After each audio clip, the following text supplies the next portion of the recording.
Good evening, everyone, to our 10th episode of Logs of the Lobotomized. Tonight will be let's say it's a special event where I'm going to be spotlighting authors. I think I'm going to do this a bit more often. I will pick an author and read only their stories for the stream. Now, I do have a few authors that I just love. Anyway, this new author I hope you all will enjoy tonight. I hope my short time away hasn't caused too much chaos. It admittedly was quite difficult to restore balance back here at the asylum. Maybe I was too lax. I've been spending so much time reviewing video to determine who needs punishment. I hadn't had time for our last visitation hours, and, well, thus no stories. But tonight, I will be reading from this single author that I have just found while I was away. And I hope his stories are just as disturbing as you all expect. But honestly, we know it is my expectations that must be fulfilled. So tonight, enjoy your visiting time, the stories, and the shivers. Now, you may have been brought here against your will, or you may have voluntarily committed yourself, but while you are here, allow me to entertain you. You certainly can't leave. At least, for now. While you are here, allow me to introduce myself. I am Beyond 5150, the inpatient of this asylum. I will be your sovereign of the spine-tingling, your master of the macabre, your purveyor of the petrifying. I am your god of all things horrifying. I will tell you stories you will wish you had never heard. Try as you might, you won't find your happy place here, so welcome your current circumstances and just accept the hair rising on your neck, your chills and goosebumps. Oh, and there is no milk and cookies. Now, sit back, relax, and wait for the doctor to call you back. Now, as I said this evening, this will be a special stream. I'm going to be spotlighting a specific author tonight. This one is, let me pull it up here. For some reason, it disappeared there. nslewis. Now, his information is listed in the description. Please check him out on his Reddit page. It is quite thorough, very well written stories, lots of votes. So I do hope you all enjoy his stories as I read them this evening. If this goes well and you do enjoy me spotlighting specific authors, please let me know. I would, well, we can always add more to our family here at the asylum. So the first story tonight I will be reading is titled, My Wife Has a Removable Face. I've never glimpsed what lies beneath it, but my best friend has.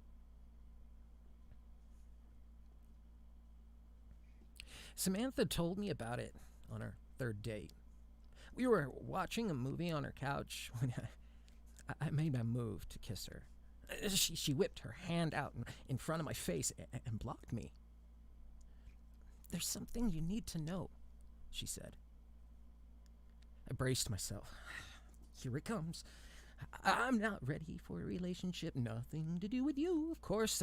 It was the absolute last thing I wanted to hear. because I was already crazy for her. Okay, I said.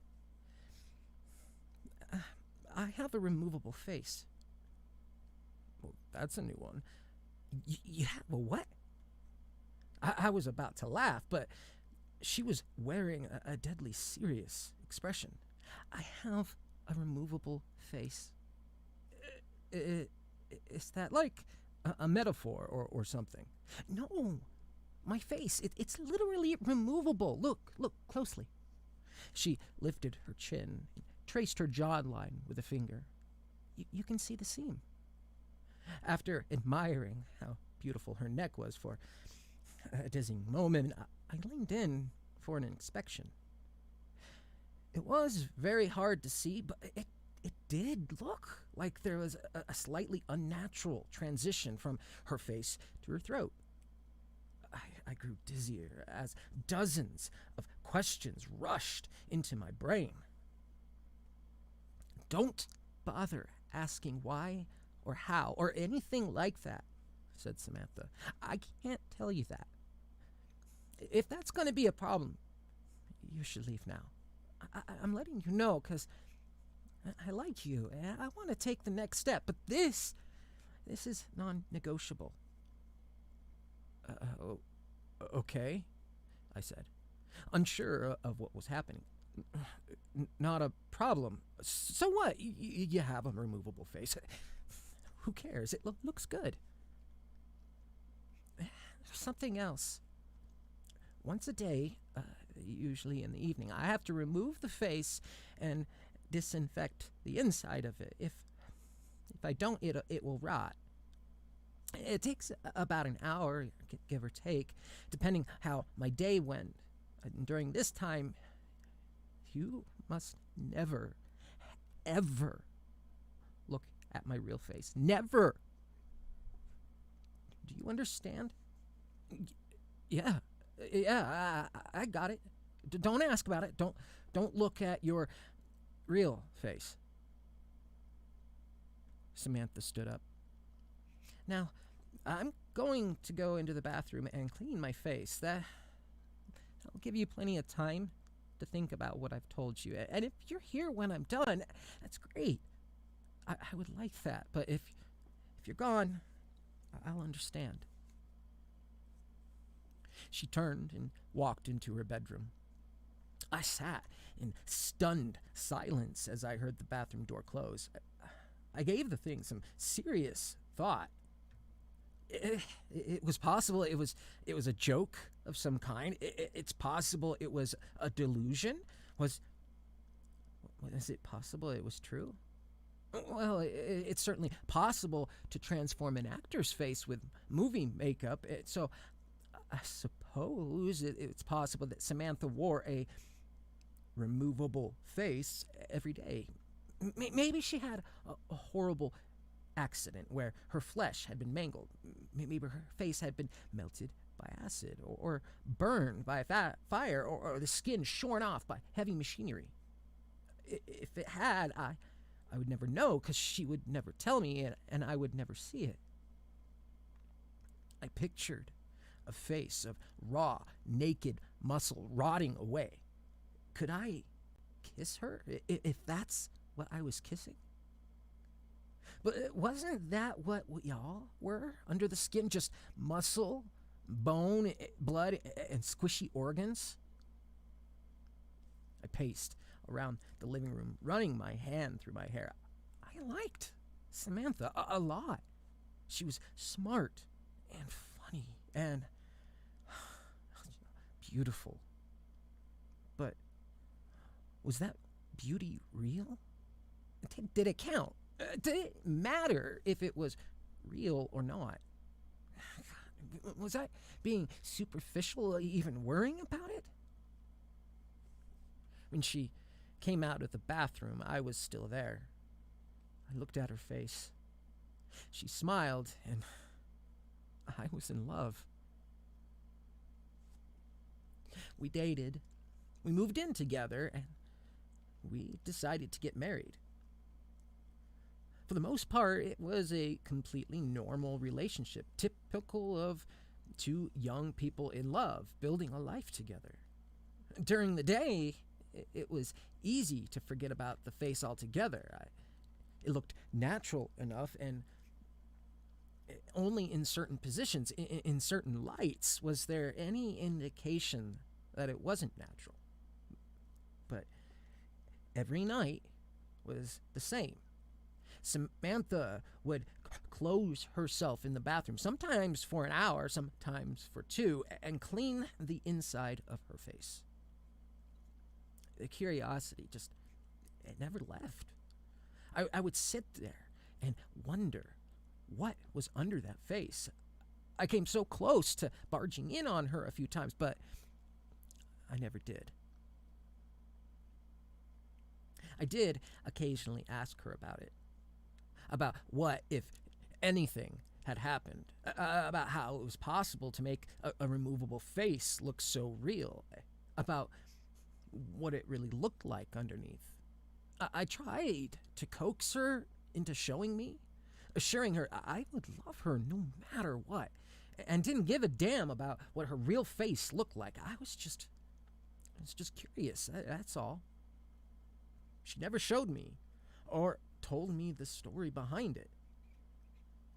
She didn't get upset at me, unless I was really badgering her.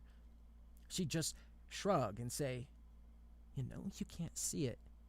You know, I can't tell you about it." I never told anybody about Samantha's removable face. It's not what she asked me to. I just didn't think it was anybody's business. Okay, except once. I did tell someone. It was during my bachelor party. We had rented several cabins in Big Sur and spent the night drinking and packing our noses with powders that we shouldn't have been packing our noses with. Everyone else had passed out, and the sun was creeping up behind us as I stood on the majestic cliffs with my friend Chris, looking down on the Pacific waves crashing against the rocks. Chris was my best friend, as close to a brother as I'd had known. We'd grown up together, visited each other at college often, and spent summers together. After college, we'd moved to different cities, but we stayed in close contact.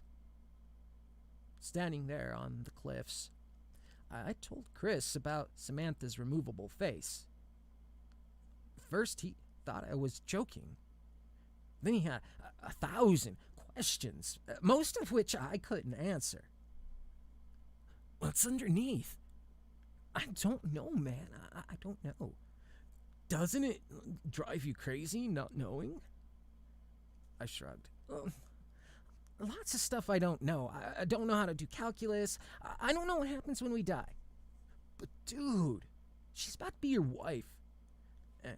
You don't even know what she looks like. I mean, I'd have to take a look. Like, you could set camera up in the bathroom. That's where she does it, right? Set up a camera and have a look, and then you'll know." I sighed. "Yeah, it drives me crazy. I asked her 1,000,000 times, but she told me I could never look. Gotta respect that, man, even if I don't like it. It's love." Chris laughed. "You telling me to respect a woman? Up is down now." Then we fell back into talking about old times as the new day dawned. Chris was in town for business last week and planned on spending the weekend at our house. The conversation at Big Sur had happened 4 years ago, and we hadn't spoken about Samantha's removable face since, despite keeping in close contact and seeing each other as often as two people transforming into adults in different parts of the country can.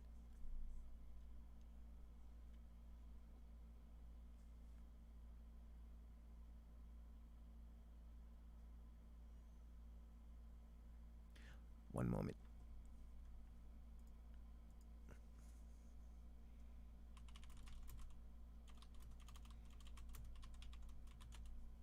So, are you guys not able to hear me at all? want to make sure that I fix this. So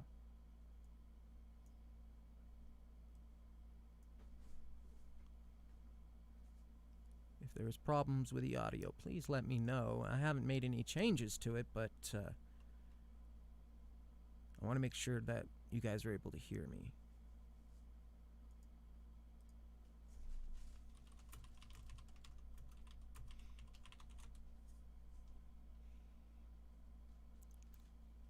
Okay, so we'll get back to the story. I apologize.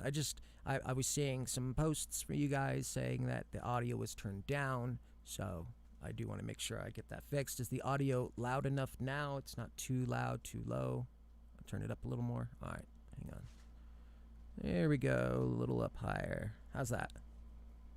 I just didn't want it to be too loud and like blow your ears out, is all. So.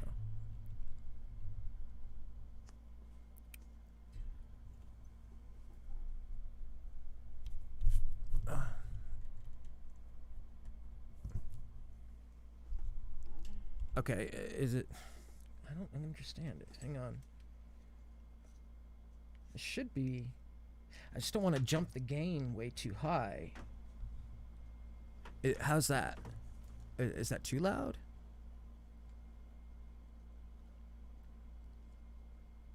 I definitely don't want to blow you guys' ears out, dude. Especially when we get to like a yelling point or something. Okay, so I will go from there. I apologize for that.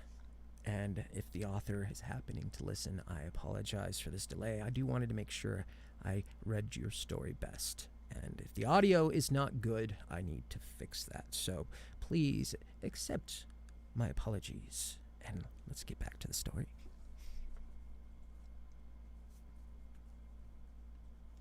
It happened on Saturday evening. We were lounging lazily in the backyard, deep into the beer, having just finished with some grilled steaks when I got a text from work. God damn it, I groaned. I have to make a work call. Seriously? Said Samantha, raising an artificial eyebrow. On a Saturday night? My biggest client, babe. Sorry.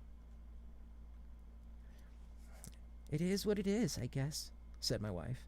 I'm going to head inside and get cleaned up. Chris, you okay just hanging out for a bit? Chris smiled. I'll be fine. Got my beer, got some weeds to pull in your garden. God knows your lazy-ass husband isn't going to do it. Those tomatoes are choking to death. It's a tragedy.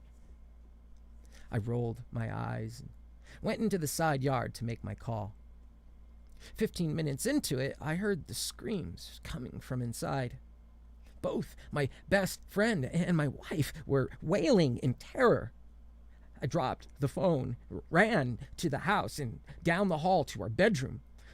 Through the open door, I could see that the door to the master bathroom was standing open. "Don't come in!"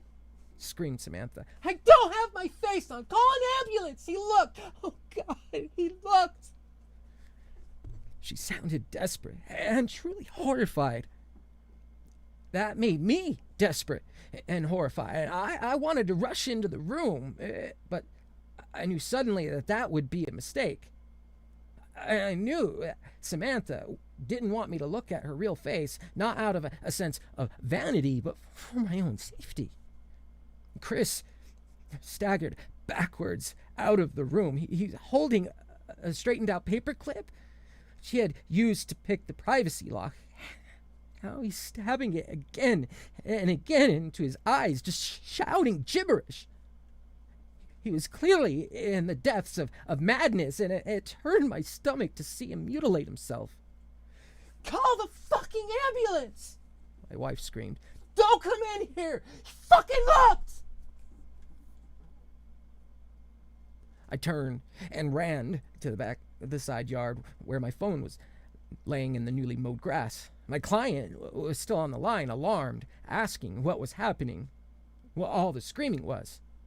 I hung up on him and dialed 911. When the paramedics arrived, Chris was having a seizure in the hallway. Samantha was stroking his head, sobbing. Her face was on, but it had been done hastily, and everything looked a little off. My world has been dark this past week. My best friend is in a psychiatric hospital under suicide watch. He's completely blind and mostly catatonic, except when he slips into violent, babbling mania. Doctors are optimistic that his state is temporary, but they don't know the truth of what caused it. Because I told the paramedics that Chris had taken a large dose of psychedelic mushrooms and fallen into psychosis. I saw no good reason to tell the truth of what happened. Who would believe that one look at my wife's real face would make somebody insane? At best, we would be subjects of long investigations. At worst, we would have to prove what we were saying was true by showing somebody Samantha's face. And then the same thing would happen again. And then what after that? I had no idea, no interest in finding out. For Samantha's part, I knew she would never consent to show anybody her real face, no matter the consequences of refusal were. I did get a follow-up call from the police asking me to confirm my story.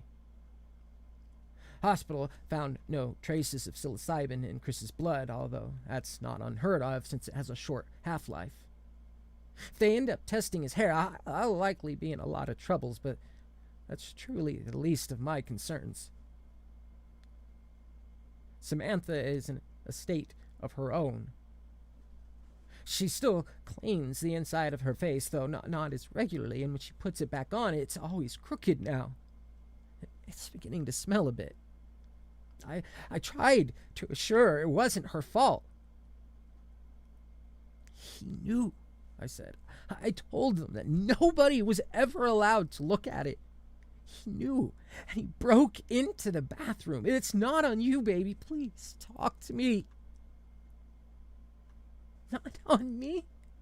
That one look at my fucking face makes people insane. Please, I just need some time alone. As for me, I'm doing my best to hold it together. You know what's strange, though?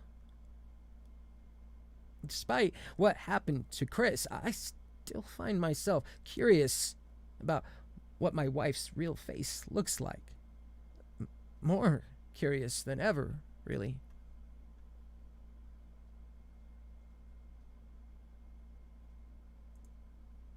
That's the end of that story. Very well written, I would say.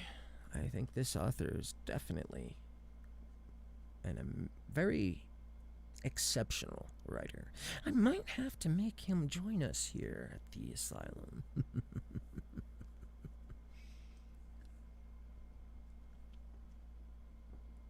Okay. The next story. Let's see what we got. Here we go. This is titled, again, same author tonight. The author will all be nslewis. Check him out on Reddit, u/nslewis as the username. Also, the link to his submissions page in Reddit is provided in the description of the video. That way, if you wish to read the stories on your own, you're more than welcome to. This is titled, I got paid $20,000 to test a video game, and now everything I love is dead.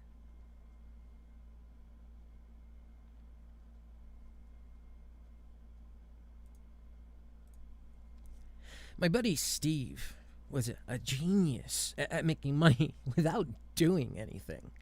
At one point, he was enrolled in 12 different clinical trials at the same time. Some of these were for drugs that would have had bad interactions, but it didn't matter to Steve because he never actually took the drugs. He did it like they do in the movies, and just slipped them under his tongue, and then spat them into his hand when the doc was turned away. Other trials were for new therapeutic approaches and things like that, but those were no problem for Steve either. At most, he had to lie, literally and metaphorically, on someone's couch for an hour each week and then collect his check on the way out. But eventually, they caught on, and Steve was put on some kind of list. There's a nationwide ban on Steve, so he couldn't participate in any more trials sponsored by universities or private drug companies, which essentially precluded him from that easy money. But Steve found a workaround. Not all experiments are above board and sanctioned by the FDA or whatever. There is, in fact, a hidden world of people testing things out in their garages, streamlining the whole process without having to worry about pesky and expensive regulations. One of Steve's friends gave him a link to a forum on the dark web, and after that, he was in the pipeline. Thing about these experiments is that if it were for, say, a new drug, they didn't trust you to just swallow the pill. You had to open your mouth and lift your tongue. You actually had to take the thing because these people weren't fucking around. But boy, did they pay. One morning, I was awakened by an insanely loud banging at my apartment door. "Who's that?" moaned my girlfriend, Sophia. I looked up at the clock with bleary eyes. 5:55 a.m. "Open up, dude!" shouted Steve from the hallway. "Oh, fuck him," said Sophia. "He could be in trouble," I said, shooting out of bed full of adrenaline. I opened the door in my boxers, and there was Steve bouncing up and down, his pupils each the size of a full moon. "Are you okay?" I asked. "I'm awesome," said Steve. "Holy shit, dude, this stuff, they gave me $1,000 to take one fucking pill, and it rules so much. Feels so good. Oh, God, Jay. Oh, my God." My head hurt as I tried to piece together a thought. So you're high, and you came to tell me you got paid a lot of money to get high." I felt a surge of rage welling up deep inside of me. "Yes! I mean, no. Look, man, you're my best friend. I love you. I love you so much. I want to... No. Listen, I came here because, look. There's money. A lot of money. For me, for you. $20,000 for a video game. To play a video game or something, dude. 20 grand. To pay a video game for a few hours. Look. I'm just telling you this because I love you, man. You don't need to take drugs or anything. Just do some virtual reality stuff for a few hours and boom, 20 grand in your pocket. Just like that." The flood of rage died down as I tried to make sense of what Steve is saying. I couldn't. "What are you saying?" I asked. "Why are you here before the crack of dawn? Sophie is pissed, and so am I, really." No, said Steve, with horrified look on his face. No. I want you to be happy. Sophia, too. Listen. Look. You still have that Tor browser I set you up with and all that? I guess so. Good. Listen. Look. Steve jammed his hand into his pocket and pulled out a piece of paper. Look.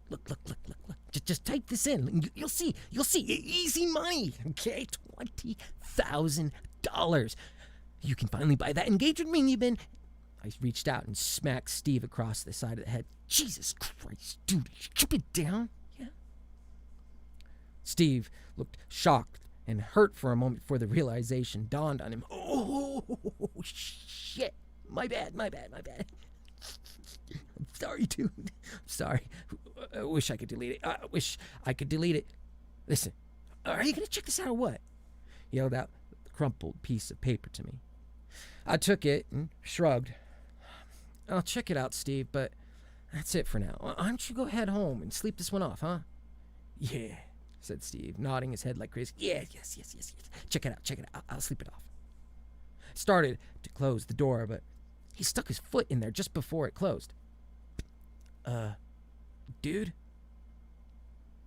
Yeah? Can I use your bathroom? I opened the door and sighed as he rushed into the bathroom and started puking his guts out. Steve received a ban from our apartment after that, but we stayed in touch. He would text me every few hours asking if I had checked out the advertisement of the video game trial yet. Truth was, I had checked it out as soon as he left that morning, but I was undecided. On the one hand, $20,000 sure was intriguing. That was almost half again as much as I made in a year, more than half after taxes. And I had a feeling this wasn't sort of the gig where they take taxes out. I'd be able to do a lot with that money. Take Sophia for all kinds of dinner, maybe take a vacation and travel somewhere interesting. The kinds of things we always wanted to do but could never afford to do. Then, yes, there was that engagement ring. Sophia would say yes either way, even if I presented her with rolled up aluminum foil, but I wanted it to be special. I wanted it to be special, but I couldn't afford it to make it special. On the other hand, well, this whole thing was shady as fuck. Who pays some Joe off the street $20K to test out a video game? And why go through such shady channels to set the thing up? I knew from the start that nothing good can come from it. I knew that. But I did it anyway. All right, I wrote to a text, didn't Steve? I'm in for the video game thing. My man, we're gonna be swimming in fucking caviar, my dude. Steve and I drove to the address together. Strangely, it was a respectable-looking office building. We went up to the entrance and looked at the map of the building. There was a lawyer in there, a counselor, an accountant, and so forth. Shit, said Steve. Which fucking office is it? On cue, his phone buzzed. Oh, he said. The basement. The basement? I asked. Not for real. The basement. I don't know about this, man. Come on, dude. $20,000.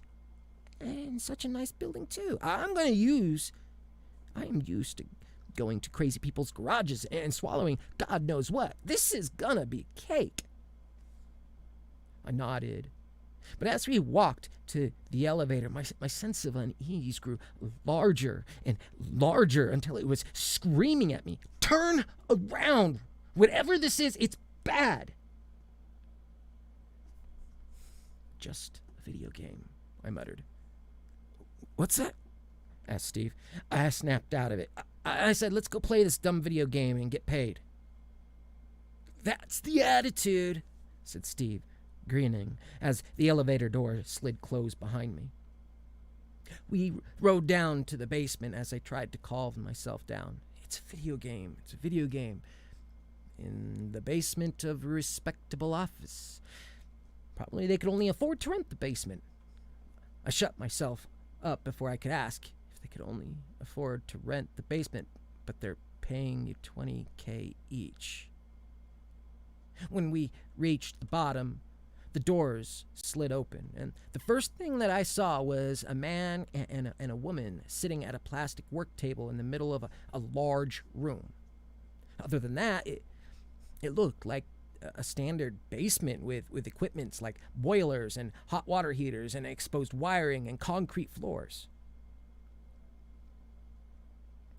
Welcome, said the woman. Stephen and Jason, is that right? That's us, said Steve, stepping off the elevator. I followed behind and watched as the woman wrote something on her clipboard. That's fantastic, said the man. Right on time. Well, A few minutes late, but that's okay, he laughed. It happens, said the woman, smiling. People have things to do, and we respect that here. That's why we're going to get right down to business. Nearly so. First, we need you to sign the contract. The woman held out 2 clipboards, and we each took one. Before I looked at it, I took a moment to note that my unease had not subsided, despite the surface friendliness of the man and woman. Somehow, that made it more bizarre that they were just sitting there, so poised amongst the plumbing pipes running overhead, ready to offer us a lot of money to play a video game. Where do we play the game? I asked, looking around. I didn't see a TV or anything. Up here, said the man, tapping his head. I started, but Steve gave me a nudge. Tell us what to do. Just sign the contract, dude.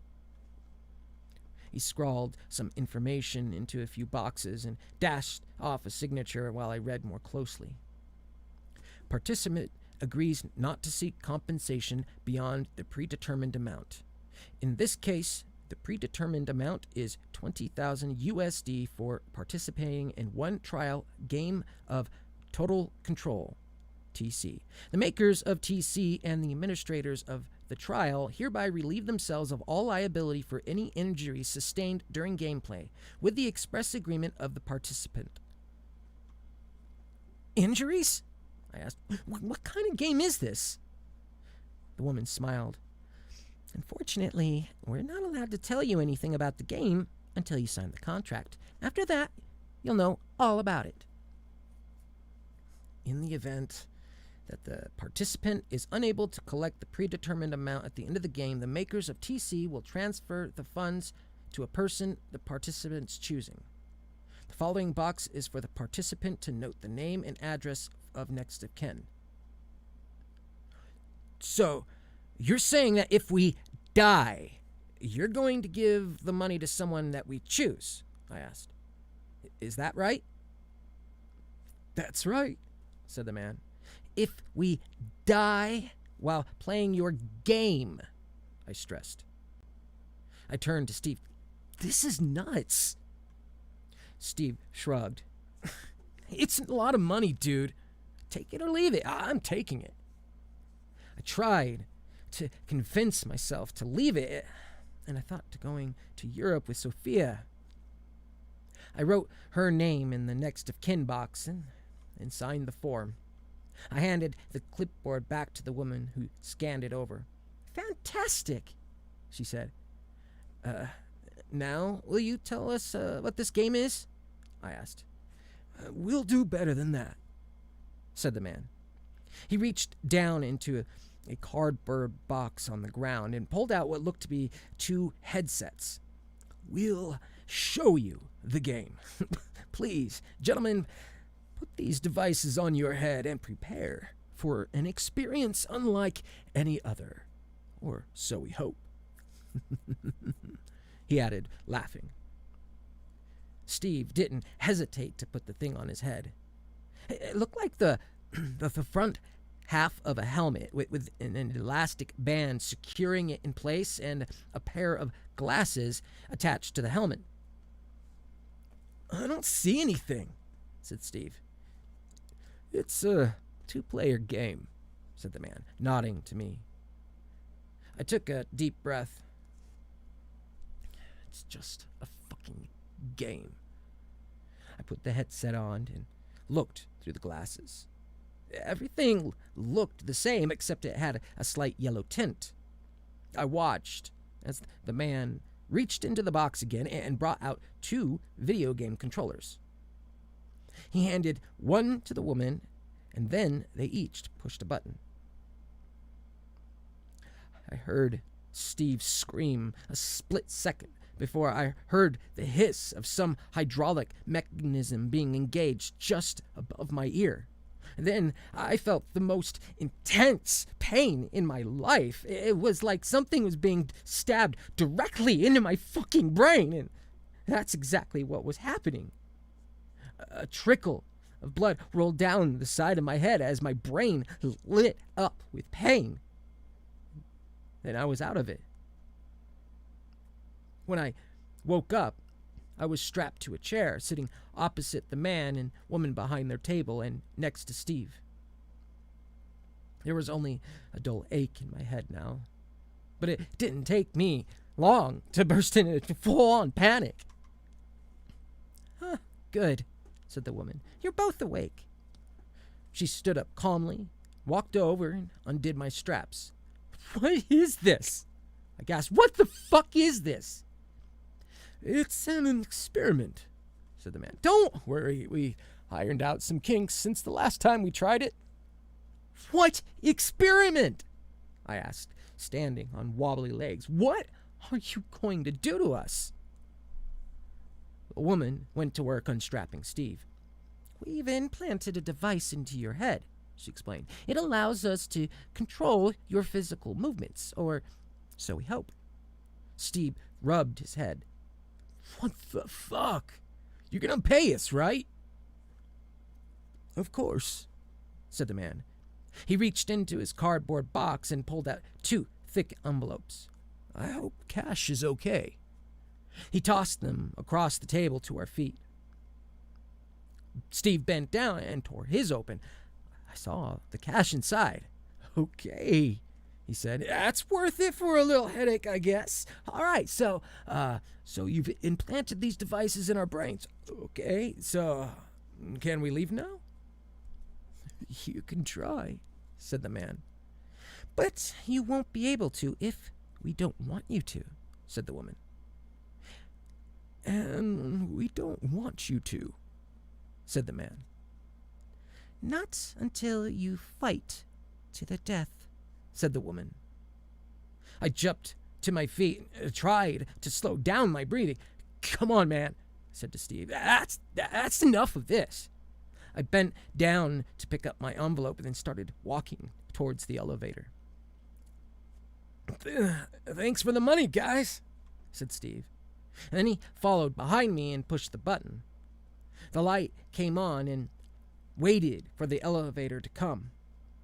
Then I reached my fist back and swung it as hard as I could at Steve's jaw. It connected with a loud crack, and I saw a spray of blood leave his mouth. Oh, fuck, groaned Steve, rubbing his jaw. I felt dizzy. What the fuck, indeed? Why had I just socked my best friend in the face for no reason?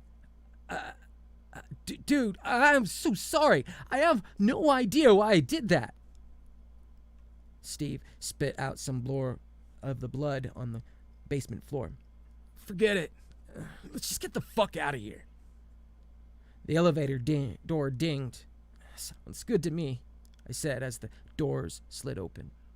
I went to step in when suddenly I felt a hand grab my shoulder and roughly spin me around.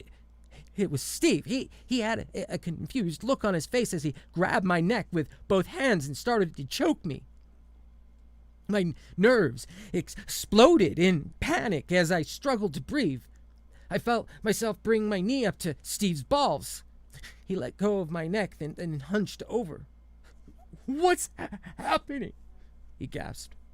I brought my elbow down on his back and then he screamed out in pain. I don't know, I said. I don't know. I looked over at the man and the woman still seated behind their plastic work table. They were each holding their game controllers and smiling. What the fuck is happening? The woman pushed a button and suddenly Steve lunged at me, driving his shoulder into my gut. We hit the ground together, my elbow taking the brunt of the impact. I'm so sorry, cried Steve. I can't stop it.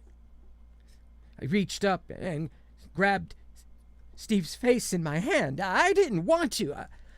I tried to make myself stop, but I couldn't. I began just squeezing between my thumb and middle finger, which were spread out and gripped into the spot behind his eye sockets. Stop this! I shouted. Steve sunk into my palm with his teeth and tore a chunk of my flesh off. I felt searing pain and a deep fear as he spit my skin to the ground. I tried to will myself to stay still, but I couldn't. I punched him in the eye. When his head jerked back from the blow, I pushed against his chest, twisted around so I was on top of him. I took a clump of his hair in my hand and began smashing his head against the concrete floor, again and again and again. I was crying. I was begging myself to stop. I was begging the man and the woman to stop whatever they were doing. I was begging Steve to forgive me, as his head hit the floor with a thunk that sounded wetter and wetter each time as blood gushed and sprayed everywhere. "Okay," said the man after a while. "That's enough. My player's dead now." I heard the woman laugh. "I told you I would win." Suddenly, I was in control of my own movements again.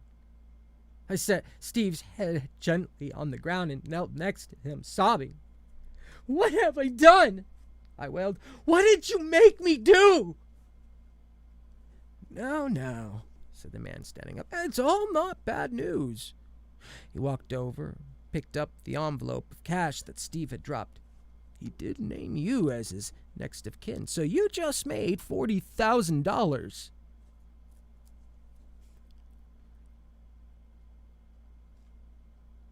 I looked up at him with blurry eyes. "You fucking monsters," he said, standing up.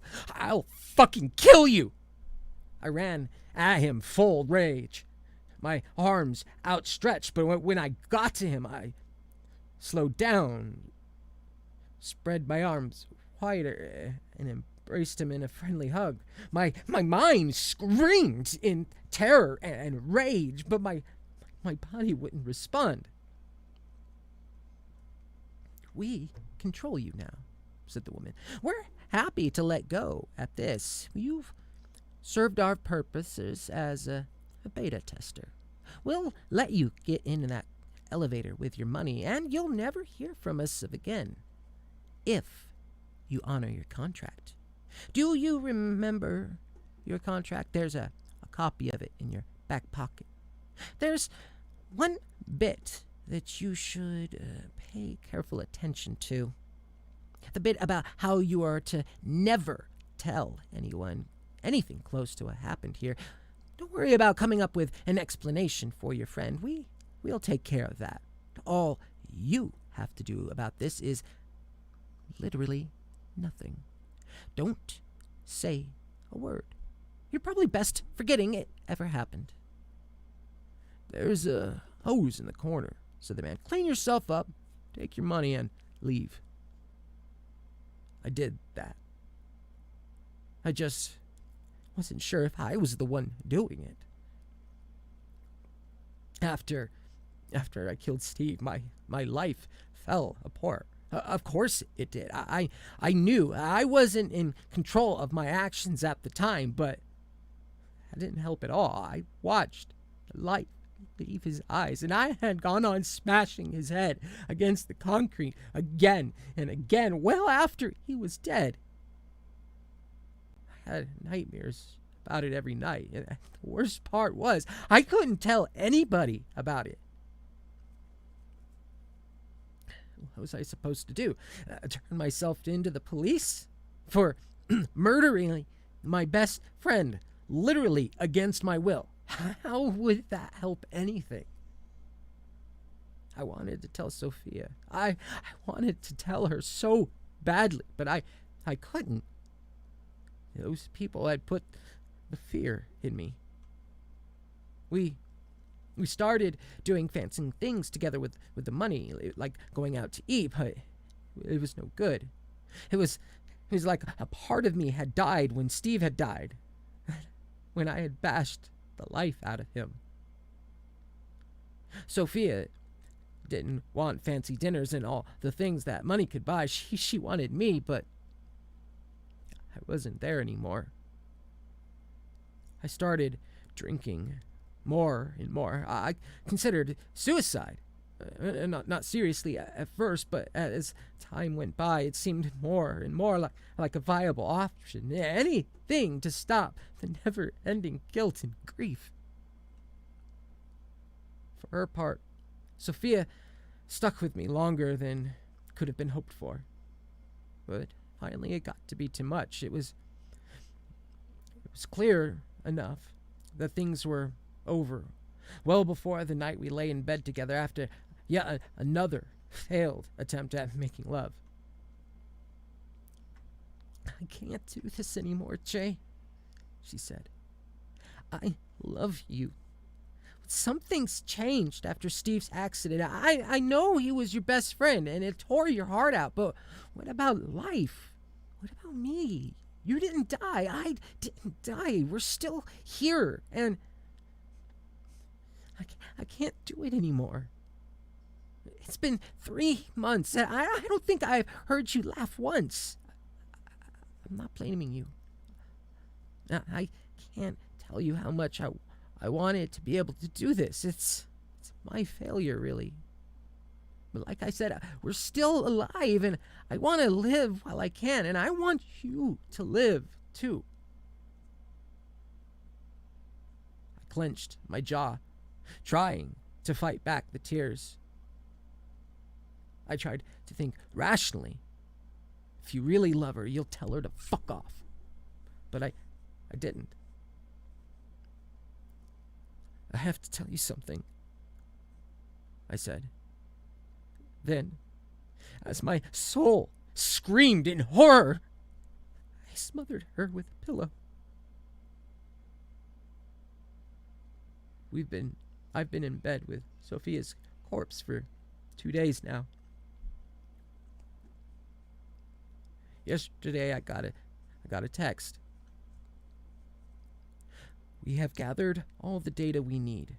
Your contract has been fulfilled. Your unit has been deactivated. We thank you for your participation and wish you the best of luck." I don't know what to do. I'll start here by typing this out. "My name is Jay. I killed my best friend and the love of my life, but I wasn't in control of my body at the time. Where do I go from here?"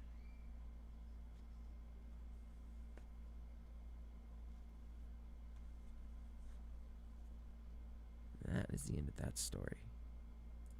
Very, very well written, I would say. So, let's see. Let's find another story.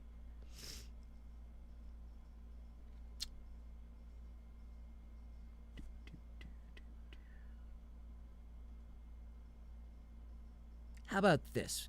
I will give you 2 stories to choose from, and you guys can decide which to read. Now, be aware that not all stories are going to be safe for work, or as it were, they're going to have some difficult content. Probably should have mentioned that way before I started this, but I assume most people who are just as whacked in the head as I am, they kind of know that these stories are not safe for work. Whatever, moving on. So the 2 stories we'll have, you guys can vote on. First one is, "I fell into a mass grave. It was even worse than it sounds." And the second one is, "My second penis comes at night." Which story would you guys like to read? Like me to read, that is. So again, the first one is titled, "I fell into a mass grave. It was even worse than it sounds." And the second story is titled, "My second penis comes at night." So, vote your idea. We'll just say the grave one is story number 1, and penis one is story number 2. So, just press 1 or 2.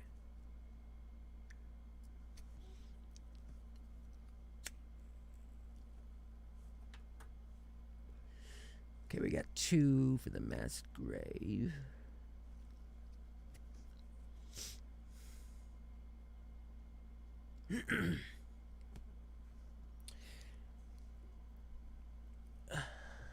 Okay, we got 1 for the second penis. I'll still read them. The other one is just which one goes first is up to you guys.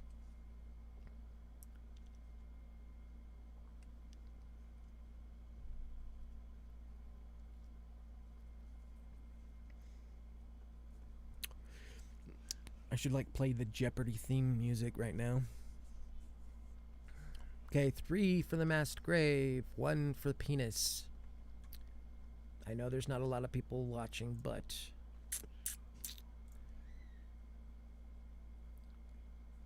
there's more than just 4 people in here.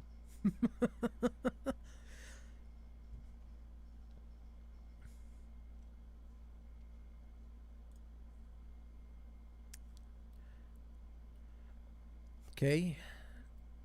And we're going to give 1 more. We'll give 2. Well, we'll just do this. Immediately at 8 o'clock, I will have based it, so you guys got 3 minutes to decide. I hope everyone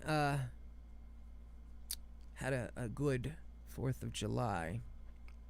Well, I figure I'd just blather on for a little bit.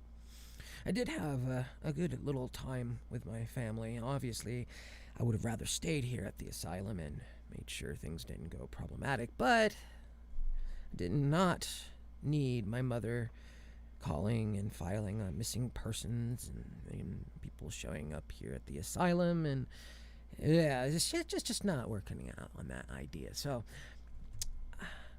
I had to go, and unfortunately, as much as I didn't have any runaways, so that's great, and I don't have total destruction of the building, which is also great, but there were some very important rules broken.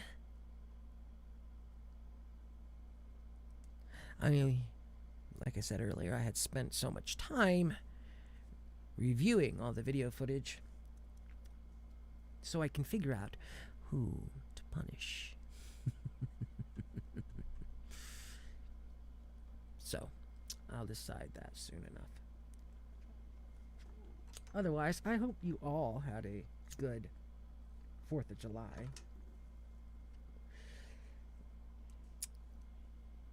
Especially considering everything that's gone on. You have 1 more minute to decide. Otherwise, at the moment, the next story is going to be fell into a mass grave. So if you want to say the other one first, mention it now. Okay, there's no story called pudding.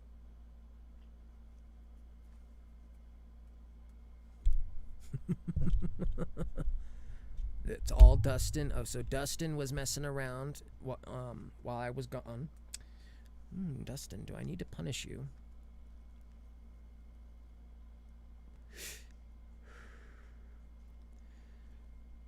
Just seconds remain as the final votes come in.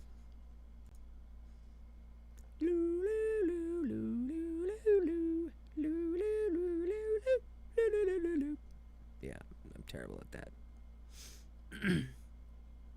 Okay, so we will be reading the first one. Welcome everyone who is here. I am very pleased that you have arrived.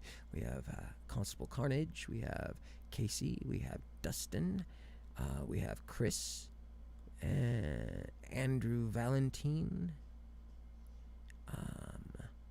Who else? We have Fear, Beautiful Nightmare, Ethan, and April. So, welcome you all. Glad to see you all here. And let's get started with this story. Okay.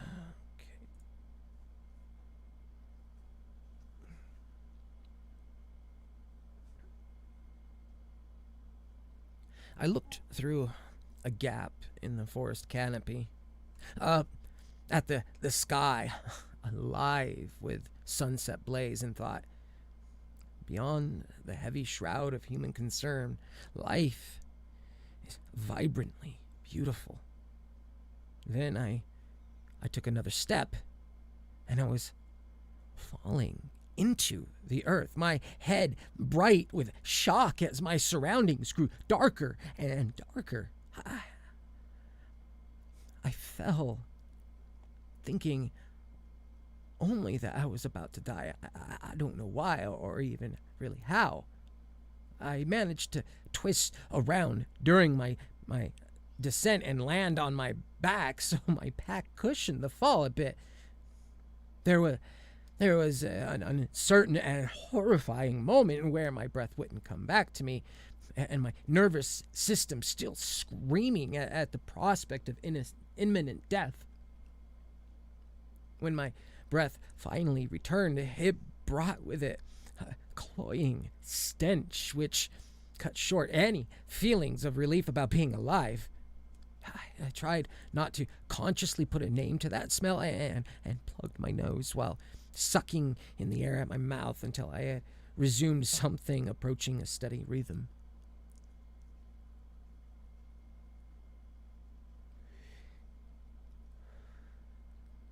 Then I looked up at the opening of the hole I had fallen into, where the last of the day's light was dissipating. It was impossible to tell how far up it was, but it was far enough. I would have to climb out somehow. I gingerly propped myself up on an elbow, aching from the descent, and noted for the first time that the ground wasn't dirt. It wasn't quite soft, and it wasn't quite hard, though sometimes harder and sometimes softer. It was lumpy and cold. Death. The thought came to me unbidden, and despite my best efforts to keep it at bay, that smell is death. And below you, corpses. You landed in a fucking mass grave.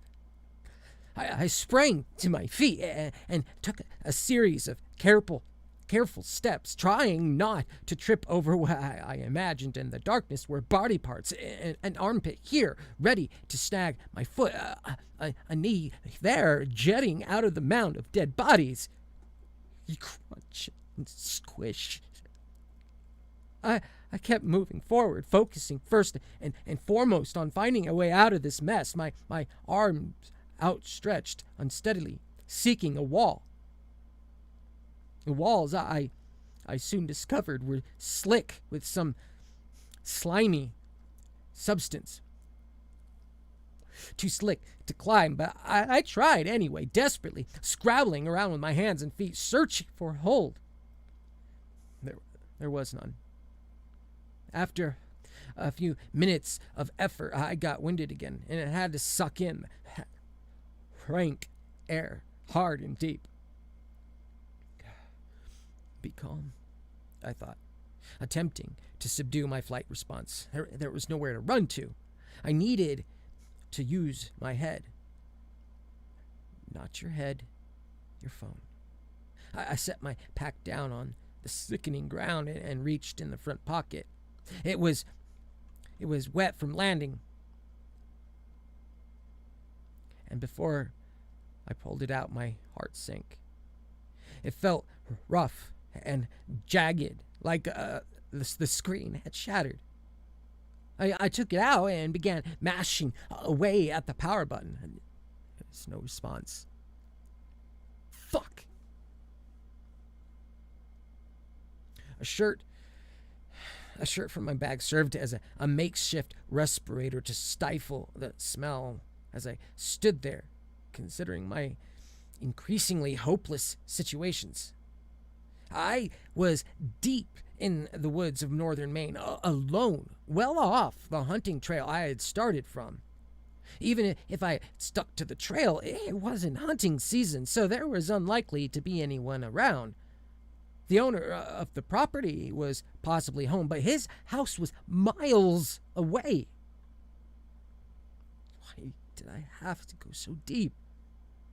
I'd taken these trips every few months to get as far away from human civilization as I could, to cleanse myself when life became overstuffed with worriness and pettiness. But now I would have given anything for the slightest proximity to that civilization. Let there be a cabin nearby somewhere, I prayed. And out loud, "Help! Help!"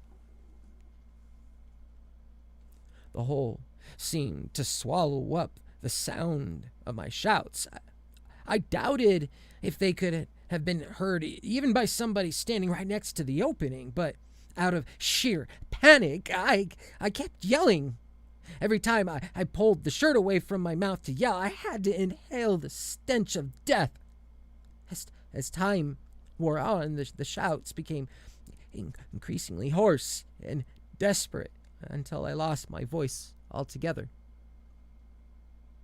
By then, it was as dark above as it was below, and a steady flow of adrenaline spent uselessly had run its course and left me exhausted. The visceral and immediate horror, while still overwhelming, had lessened enough for me to think about the things other than my escape, such as, why is there a mass grave in the middle of the woods? Who do these bodies belong to, and who put them here, and why? Suddenly, it occurred to me that maybe it wasn't such a good idea to go on shouting when I got my voice back. Not without the answers to those questions. Maybe the cabin I had been dreaming about earlier actually existed and served the home of some a brutal, psychopathic serial killer who was dumping his victims into this hole. Calm down. You're not even sure that these are dead bodies. What else could they?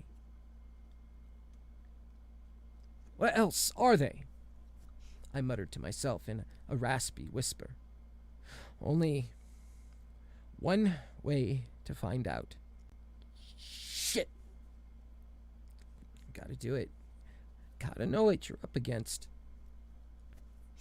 I struck a match, and it confirmed to my eyes in a flash what my other senses had already discovered. A twisted mess of corpses tangled together from wall to wall. What was that, though? Can't pretend you didn't see it. Just the shadows. I've seen all I need to see. That was no fucking shadow. That was a grotesque, inhuman face. Wasn't that a tail poking up in the corner like a lizard's tail, but massive? Just the shadows. I tried to insist to myself. Not gonna do you any good to lie here.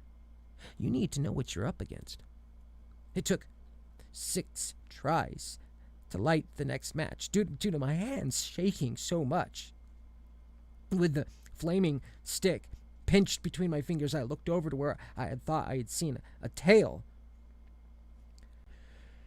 Thankfully, it wasn't actually a tail, but rather an arm sticking straight up, rigid with death.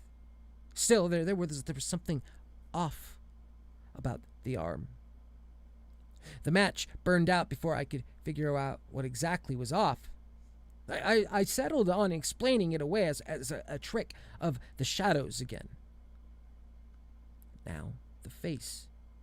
Feeling slightly more confident after seeing no tail, I flicked another match to life and held it in front of the face, but only for a moment, because the shock of what I saw made me drop the match. It sizzled out below me, extinguishing the light cast upon the nightmare vision before me. However, the image stayed tattooed into my mind. The face, without a doubt, not human. There were a row of 6 or 7 small eyes arranged in an arc across its bony forehead. At least I presume they were eyes rolled back into pure white death gaze. The reason I couldn't say for certain how many there were supposed to be was that a bullet wound sat at the center of them all and had either shot one of them out or landed in a space between. The wound itself was black with rot. Or maybe this thing bleeds black, I thought. Ridges of bone didn't stop at the forehead, but spread out across the face, seemingly at random, like a topographical map. Running between these mountains were branching rivers of thin black tubes, dividing up the otherwise gray flesh. Is it normally gray, or is that just because it's dead? I wondered. The tubes all led to what was perhaps the most disturbing feature on the thing.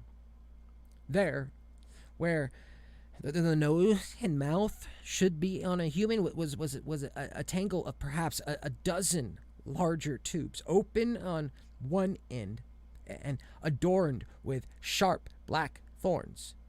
They looked designed to suck the life force out of whatever things the creature fed upon. It took a tremendous effort not to soil myself when I saw that face light up. But I didn't want to be covered in shit on top of everything else, so instead I let my terror flow out of my eyes, sobbing like a child, no longer impressed by the majesty of life.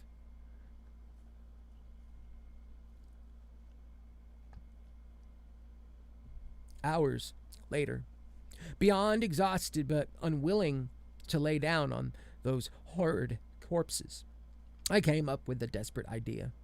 I couldn't call for help on my phone, and I didn't want to shout anymore. There's no telling who or what was lurking out there, or what they'd do if they heard me. Nor could I scale the walls. I had tried every spot in that hole, and the walls all the same, slick with slime, and without purchase. After seemingly exhausting my possibilities again and again, I kicked at one of the bodies underfoot with sheer frustration. My kick set an appendage into motion in the darkness, and I heard it slap against some other dead flesh, and that's where I got my idea. I couldn't climb the walls, no, but maybe I could climb the bodies. I felt around until I found a stray limb sticking out from the mass. I dug my feet in and pulled on it like my life depended on it. I strained every muscle in my body, but I felt a shift below me. I kept working at it, stopping to catch my breath or take a precious drink from my water bottles every now and then. Once I even sat down for a spell. I was beyond being grossed out at that point. If I was planning on piling these things up and using them to scale my way to freedom, I had to get over my squeamishness, and so I did. I kept yanking at the limb. Then just when I thought the corpse was about to free from the mess, I heard a terrible pop and went sprawling back on my ass, holding a now detached arm in my hand. A part of me didn't want to get back up. Why bother? Just close your eyes and let death take you away. That's what it will end with anyway. But a larger part of me wanted to get the fuck out of there. I tossed the limb aside and stood up slowly. There has to be one of them on top. One of them that's easier to get at than the rest. That's where you start. I was down to 5 matches. I lit one of them and looked around carefully, trying to make a mental map of the corpses as terrible as they were to behold. I saw a few that were, if not completely clear, then at least less buried than the rest. The match burned down to my fingers, stinging me, and then left me in the darkness again. I worked as methodically and efficiently as I could, uncovering one body and dragging it over against the wall, then next body, rolling it on top of the first, and so on until I had a small pile of corpses I could climb on. It was nowhere near tall enough to reach the top, but it was a start. I kept at it, working harder than I had ever worked before. Eventually, the pile got too high for me to heave one body on top of it, so I had to make a little step out of more bodies. There's that song, Stairway to Heaven. But what I was doing was building a stairway from hell, one bizarre and terrible corpse at a time. Fortunately, at least for the purposes of my project, there was no shortage of bodies. Every time I dragged one away, there was another waiting right below it.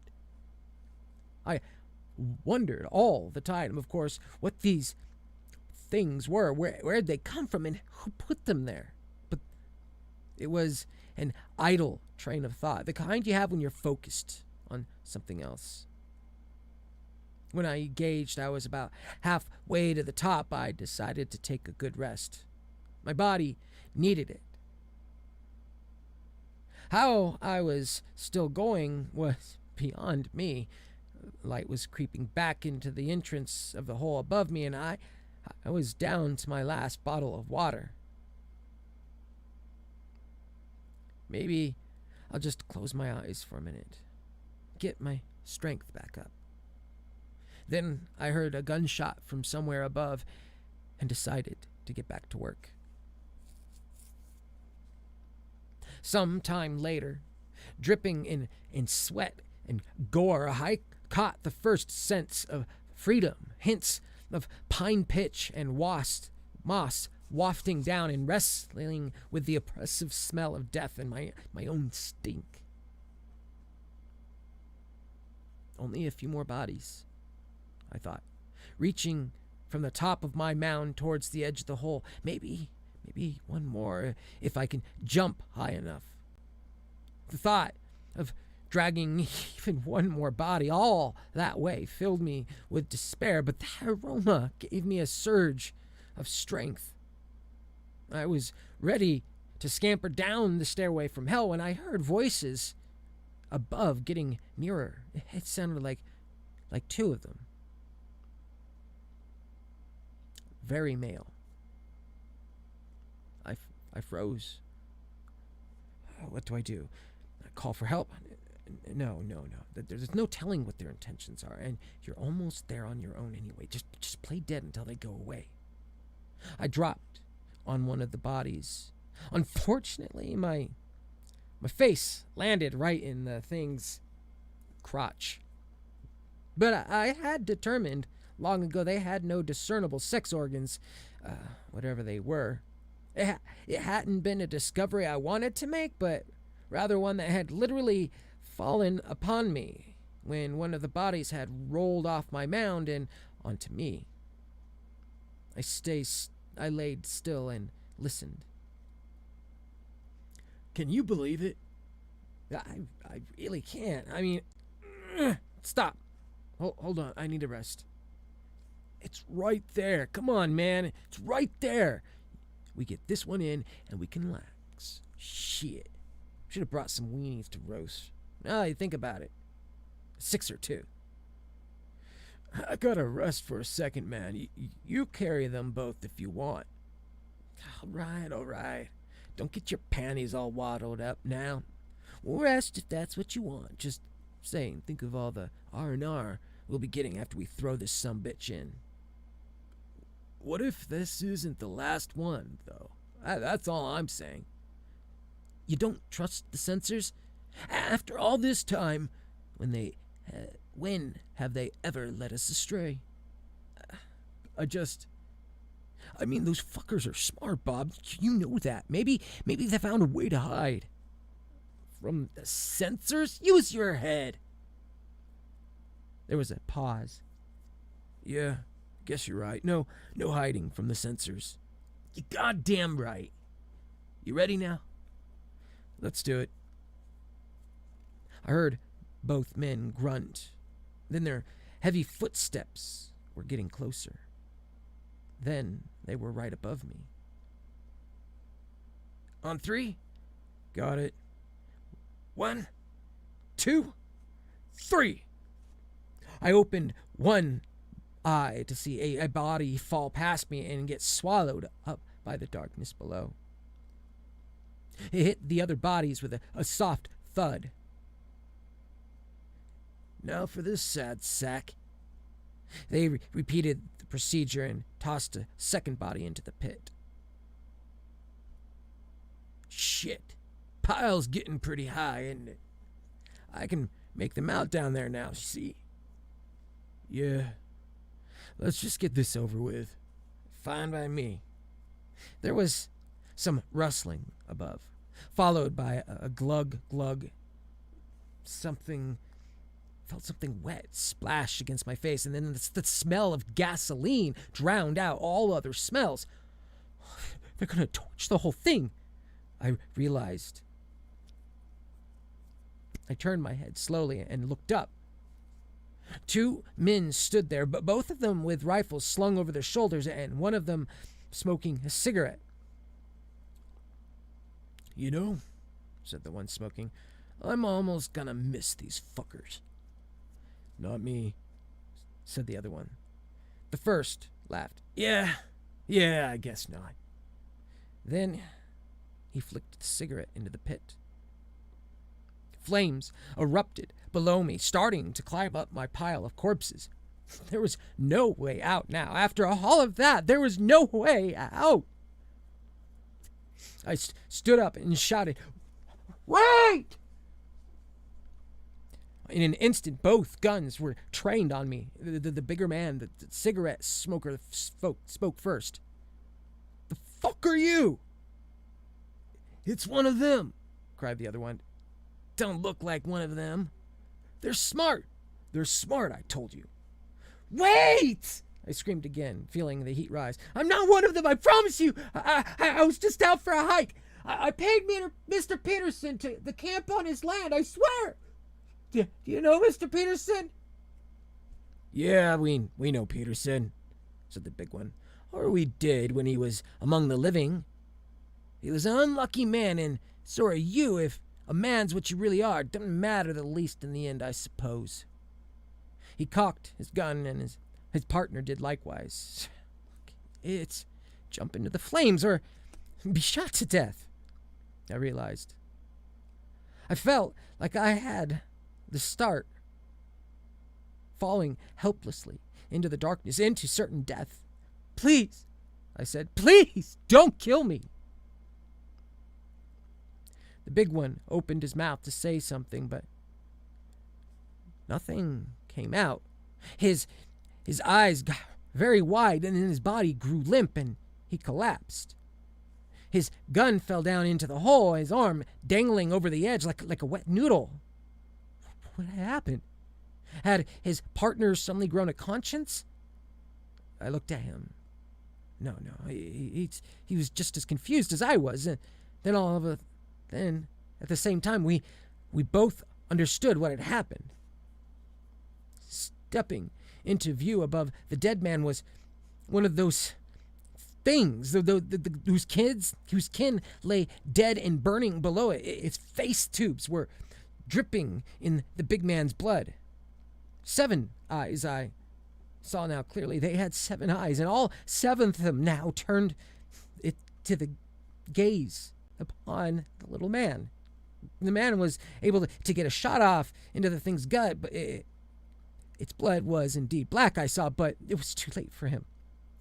The thing's tubes were already buried in his neck, and they fell together to the flaming pit of hell I was trapped in.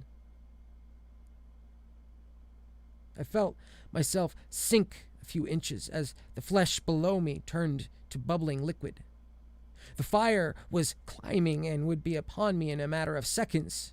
One more body, I thought mournfully. It's all I needed. What about him? I muttered.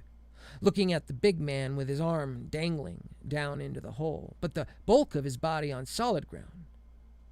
I guess it's as good a shot as you got. I leapt through the air in his direction, the heat below scorching me all the way up to my testicles.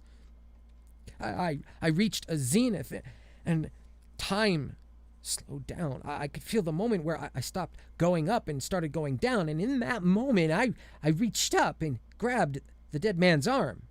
I pulled as hard as I could, and his corpse started to slide into the hole and join the rest of the dead in the cremation.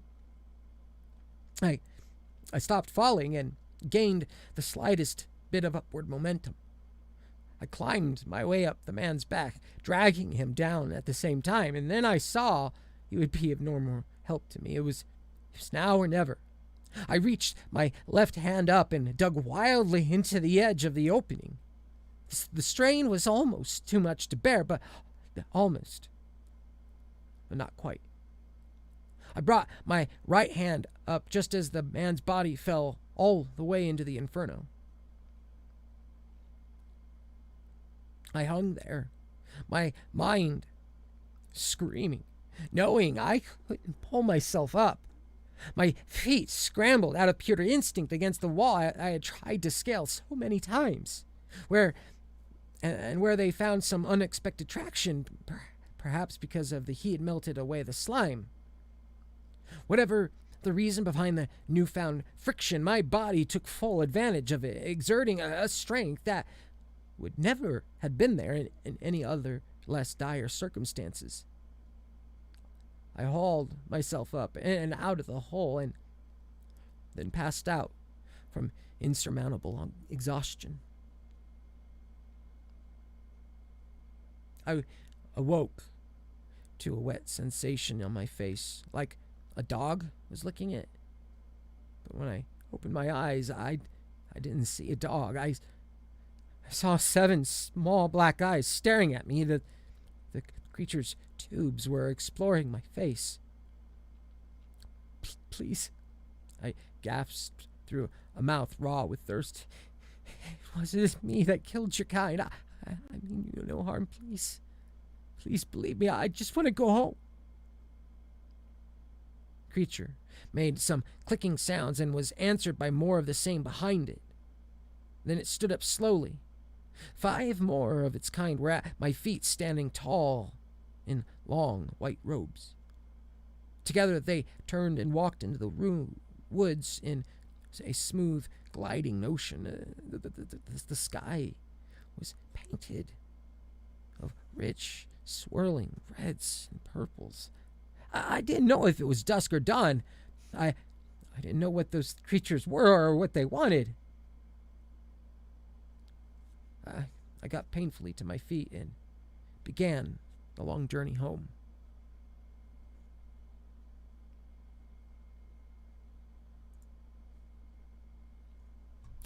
And that was the end of that story. Quite good, I would say.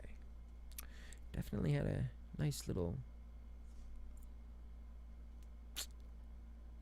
bit of a twist, I guess, at the end.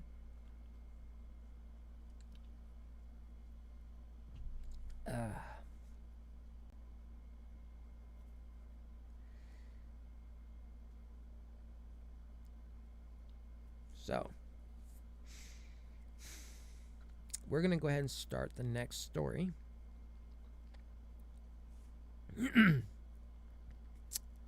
This next story is titled, My Second Penis Comes at Night. One moment.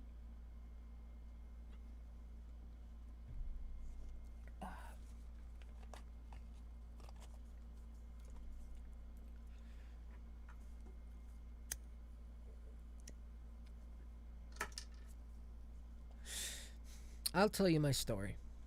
It's not very long.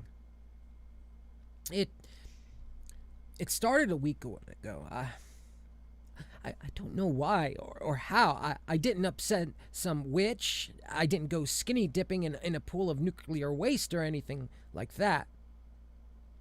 Sometimes terrible things happen without reason, and this is one of them. I shot awake at 12:40 a.m. with the urgent need to urinate. I waddled into the bathroom, pulled out my package, and just stood there. Nothing came out. "Come on, buddy," I muttered to my member. What's the deal? I thought you had some business here." No response. I gave it a little shake. "Come on now, don't have all night. Big meeting in the morning, gotta get some sleep." I was about ready to put it away and chug a glass of water when I felt a sharp, stabbing pain on my inner thigh. It made me hunch over, and I smacked my forehead on the toilet lid. "Fuck," I muttered, straightening out. I dropped my boxers in order to inspect what was going on down there. I thought maybe a pimple had burst or something like that. Gross, but not as gross as what I saw. Something was poking around under my skin. It looked like a crawling worm twisting away just beneath the surface. Nope, I said. Just a little sleep deprivation. There is not really something moving inside me." As if to prove me wrong, my flesh started stretching like something inside was pushing it further and further outward. This event was accompanied by a flash of burning, unforgiving pain. I screamed and bucked all the way to the ground, arching my back like the letter C. My wife, Jess, called out from our bedroom a moment later. "Honey, everything okay in there? I told you not to eat that chili after you left it out all night." My daughter, Allie, joined in from her room. "Papa, you shouldn't have eaten that chili." "I'm okay," I lied. Go back to sleep, girls." Then, as in the eye of a storm, everything settled down. I still felt like I had to pee, but the weird movement had stopped, but only for a moment. And the following moment brought with it a torrent of misery and horror unlike anything I had ever known. A fleshy knob burst forth from inside my thigh with a gush of pink slime. I had two thoughts in quick succession. First, "It's a dick!" Then, "Nope, it's a nightmare. This isn't happening." As my mind was turning things over, my mouth was screaming again. I don't know how long it went on, but eventually Jess was banging at the door. "Henry! Are you okay? Henry!" "Get a knife!" I wailed. "Cut it off! Oh, God! Kill it, please!" "I'm coming in," warned Jess. "No!" I cried, but it was too late. She opened the door and, taking a look at the scene before her, and covered her mouth in shock. "I don't know what's happening," I sobbed. And a jet of yellow fluid shot from the head of the thing, and I could no longer pretend it wasn't a second penis. The physical release of urine felt supremely satisfying, and for a split second I felt actually content until I felt the warmth of my own piss pool up around my knees. Is that? Started just. Yes, I said. "I don't know where it came from." "Oh, God, I'm a monster. What do we do? Call 911? No. It's too embarrassing, and I'm so tired. I just want to go back to sleep and deal with it in the morning." I got cleaned up and settled back into bed. I was actually able to sleep for a little bit. I think because of all the adrenaline bursts wore me out. I had nightmares of dicks just sprouting all over my body. One coming out of my chest, one out of my forehead, dripping in brain. But I was able to sleep. In the morning, it was gone. Even though it would have been hard to miss, I still spent several minutes searching all the folds down there for some sign of it. Where did it go? Asked Jess. I don't know. You did see it, right? Yeah, it wasn't just some nightmare, right? Not unless two people can have the same nightmare. Can they? I wondered. I guess it's possible.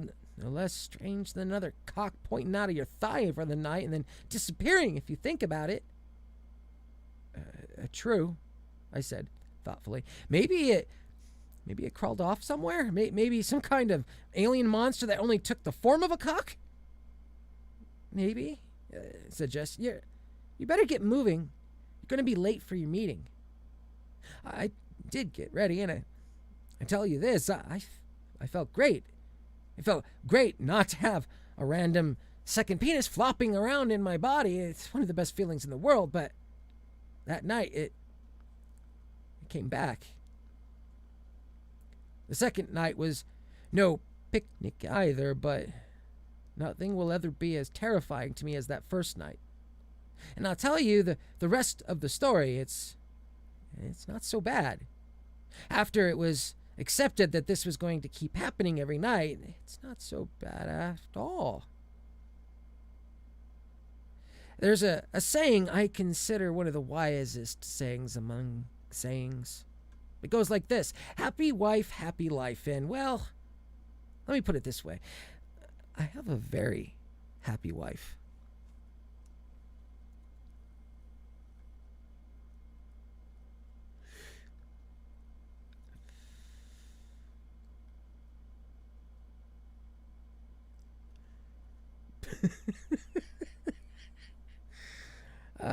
Well, that was definitely a interesting story. It was funny as heck. Very well done. I think it was a good way to break things up with the stories. Let's look for another story.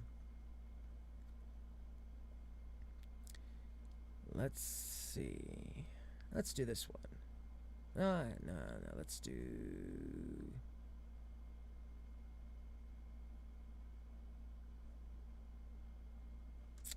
Where is it?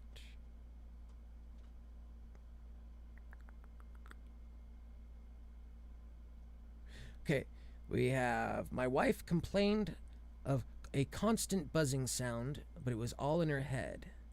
Then it came out. And then... we could just go down the route of doing another goofy story that this guy has written. In fact, one of them, it is titled, "My name is OP and I have a remarkable pair of testicles."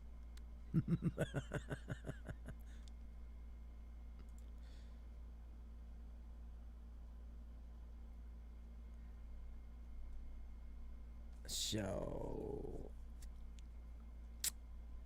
You guys want to hear that one, or you want me to wait on that one and read it later? What do you guys think? I mean, second dick, and now remarkable pair of testicles. There must be a theme going on here, and it might just work wonderfully as just continuing the whole weirdness.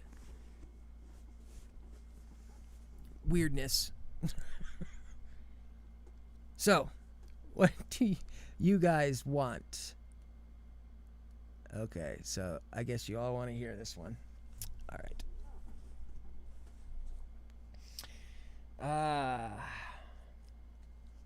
Here we go.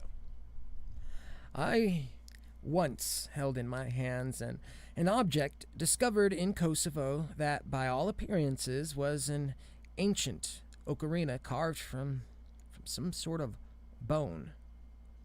But, however, when you blew into it, you were not met with musical notes. Rather, The instrument produced streams of color pouring out of the finger holes and rising briefly into the air, entwining with each other in all sorts of complex patterns and combining to make new, stunningly vivid colors, which finally vanished back into the ether.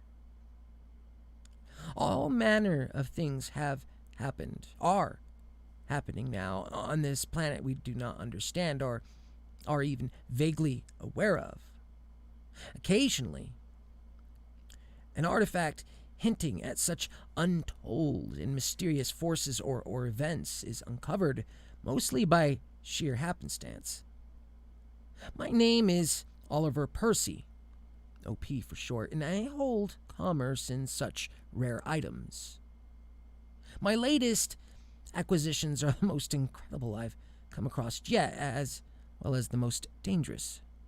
Who holds them holds unfathomable power. And even as I type this, nefarious forces creep in the night, seeking to steal them away. Should those forces ever succeed, I fear our world will become yet another forgotten relic.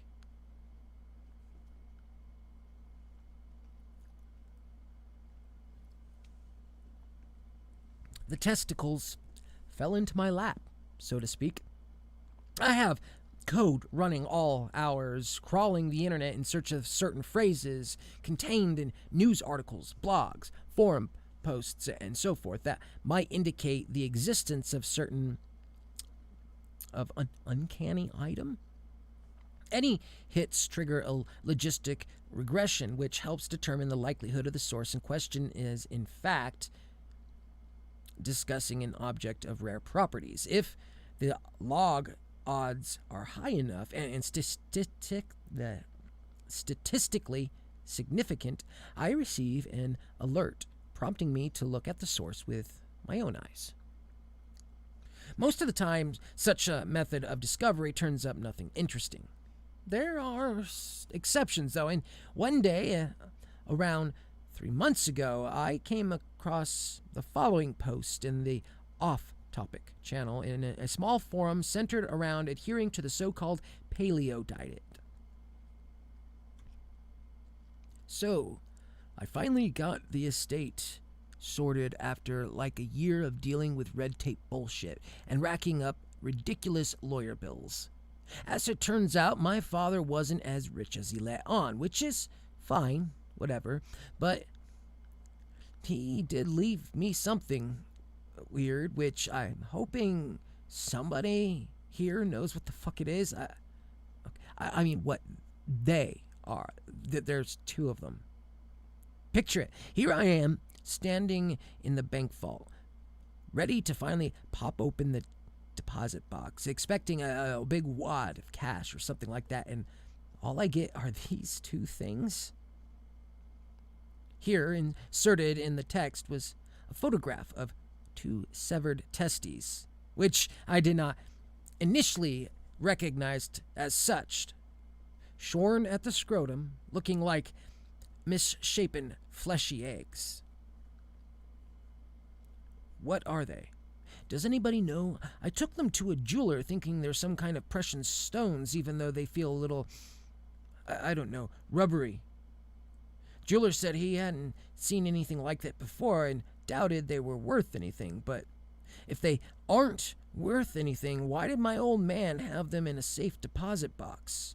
Can anybody help me here? Thanks, guys. Somebody, a few comments in the thread reply had an answer. Dude, those are balls, like balls. The things below your dick. Upon reading that remark and acknowledging it instantly as the truth, I was prepared to close out the browser and go about other business. However, a lingering sense of curiosity kept me reading on. After all, why indeed would this person's father bequeath him two testicles, held secure in a bank vault, no less? Other commenters wondered the same thing. One suggested the poster's father was trolling him in death, sending him a message to man up and figure out shit on his own. Another proposed the theory that the father had murdered someone and the testicles served as a posthumous confession. A third, your dad loved balls. It's simple as that. Just as I was again losing interest, I saw the owner of the testicles himself made another post. This is nuts. So I got sick looking at these fucking balls. It really was like my father was mocking me, and decided to just toss him in the trash. The thing is, I couldn't. I just stood there like an idiot, holding those ridiculous balls, one in each hand, and I physically could not throw them away. I wanted to. Like my mind was screaming at me, get rid of them. And then I swear to God, they started getting warm in my hands. I felt weird all up my arms, tingly. And then I felt really strong, like I could deadlift a cow or some crazy shit. Look, I know it sounds insane, but I think there's something going on with these balls. That's why my dad hadn't walked away. Beyond that, I don't know. What do you guys think? The responses to this was split between people thought he was joking and wondering if he weren't taking some sort of drug to cope with the loss of his father. But I had a different perspective, and there was enough in the story to convince me that those testicles likely had special properties. I created an account on the forum and sent the owner of the items a private message, briefly explaining what I did for a living and how I was interested in inspecting the testicles for myself. If they appeared authentic, I assured him, I was prepared to make an offer to purchase them that I was certain would find him amenable. He responded almost immediately, "Please come get these things. If you're not yanking my chain, I hate them and I want them out of my life." So arrangements were made. The young man's name was Flint, and when I arrived at his apartment, he did not look well. He greeted me in the open doorway, dressed in a white t-shirt with stains down the front and a pair of athletic shorts. His hair was a tangled mess, and his eyes looked like they hadn't known rest in several days. "Hey, man. OP, right?" That's me. May I come in?" Yeah, come in. "I didn't think you'd actually show, but these balls are the real deal. You know that somehow." "It's possible," I said, stepping around a litter of disposable dishes and empty beer bottles. "I've certainly seen stranger things." "Yeah, me too. It's a great show. What, are these things from the Upside Down or something?" Flint lit a cigarette and started pacing around in a circle. "I thought it was all fake, though." He waved a hand in the air, leaving an arc of smoke in the trail. "What, you work for the government or something, man?" I gave a good-natured laugh, trying to put the troubled young man at ease. "Private sector. As I say, I deal in rare artifacts. Buying, selling, studying. Shall we take a look at the items in question?" Flint squinted and scrutinized me for a painfully long time until something seemed to click in his head, and he appeared to relax somewhat. "Sure thing, man. Sure. Have a look." He pointed into the kitchen. "In there. Cabinet above the stove, wrapped up in tinfoil. Have a look. I'm not getting near them again. I tell you that as a fact, dude." I nodded and made my way into the kitchen, quite on edge myself. I was either dealing with a potential lunatic, or the testicles had the ability to turn you into a lunatic. I had to be very careful. My pocket knife might offer me some protection against the former possibility, if for some reason Flint attempted to attack me, but against the possibility of madness, I had no defense. Is it worth it? I wondered, as I reached up into the cabinet. Should I just turn around and go back home? My hand rested on the knob as a moment as I considered. And in the end, the same compulsion that got me into my profession in the first place won out. The thirst to discover the unknown. I swung the cabinet door open and spotted the pack of aluminum foil inside. When I touched it, I felt a slight charge of electricity and knew at once I was dealing with something remarkable. "Careful with that shit," cautioned Flint, as I set the packet down on the Formica countertop. Of course," I said, distracted with the excitement of peeling back the thin metal wrapping. Then they were there before me, 2 severed testicles looking like nothing more or nothing less than that. I picked them up and held one in each of my palms. The rush of warmth ran up my arms. You feel that?" said Flint, "right?" "He's weak," I thought. "Lives alone, obviously. I could slit his throat and walk away free and clear." I fought against the sudden urge to murder, set the testicles back on the foil, and took a deep breath. Did you feel it?" Flint asked again. I looked down warily at the objects. I did. It had been a surge of power, a terrible surge of power. "And can you tell me a little more? You inherited them from your father. Do you have any idea where he might have acquired them from?" Flynn lit another cigarette from the end of the one he was still smoking. "Nope. My father was a corporate lawyer, a lobbyist over in D.C., making sure oil companies can do whatever they want and that the fat cats don't have to pay too much in taxes. I have no fucking clue how he ended up with these magical nuts or whatever the fuck they are." I hadn't expected a straightforward answer as to the origins of the testicles, and I hadn't received one. "No matter. I would like to offer you $100,000 cash in exchange for these 2 items." My offer had an obvious effect on the young man, and a measure of focus and vitality appeared to come over him for the first time since I'd been there. This was clouded over quickly with a look of suspicion. $100K for these balls? What the fuck are they, OP? Told him the truth. "I don't know. They clearly possess a power of sorts, unlike anything I have ever experienced. The power makes them valuable. Frankly, they were worth considerably more on the market than what I'm offering, but in order to collect on their true value, you need to know where to find that market, and I suspect you don't."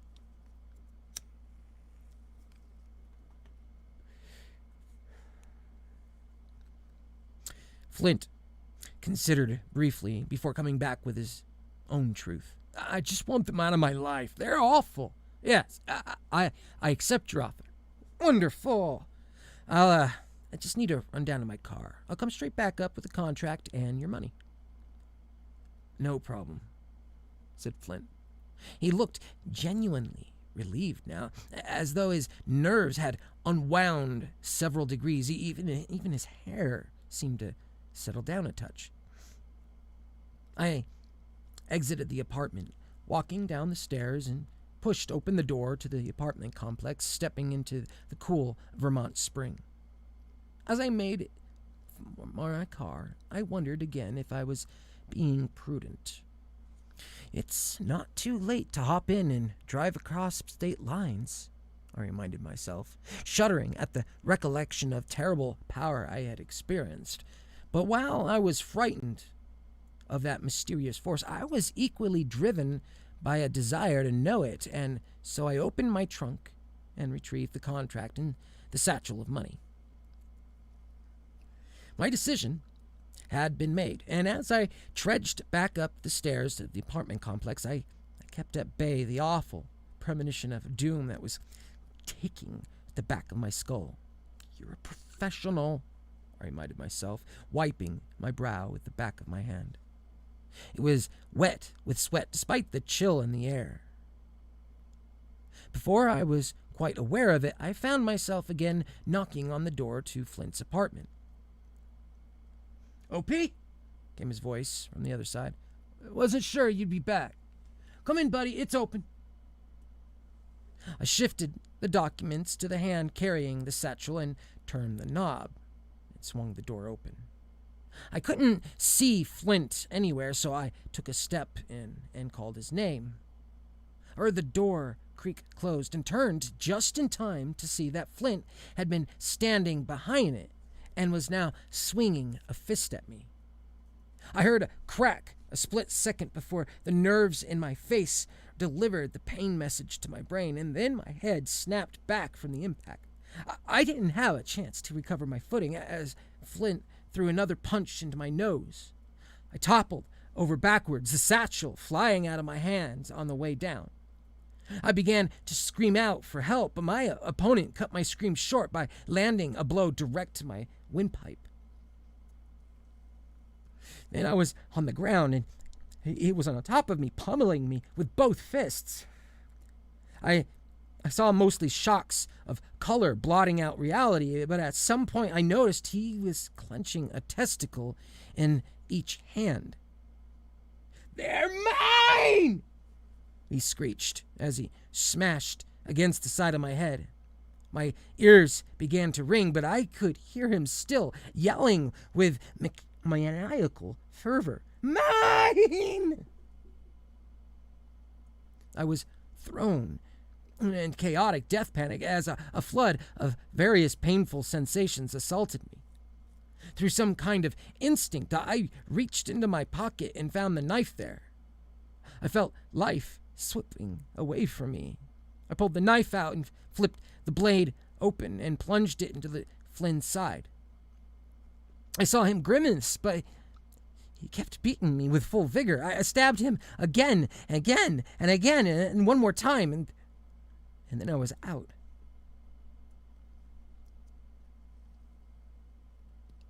When I opened my eyes, it was with utmost pain. I was gazing blurrily up at the ceiling. My mind was a blank for a moment, but for the acknowledgement that I was in agony all over. Next came the memory of Flint assaulting me in a terrifying flash. He didn't kill me, but did I kill him? I noticed I was lying on a bed. I propped myself on an elbow, groaning in the effort. I was in a bedroom, strewn with dirty laundry and half-empty dishes. Then I heard approaching footsteps and hurriedly reached into my pocket, but my knife wasn't there. "You're up," said Flint, stepping into the doorframe, holding my blade in one hand. He had apparently taken off his shirt, cut it into strips, and wrapped it around his wounds. A red blotch in the fabric indicated the general area in which I had stabbed him.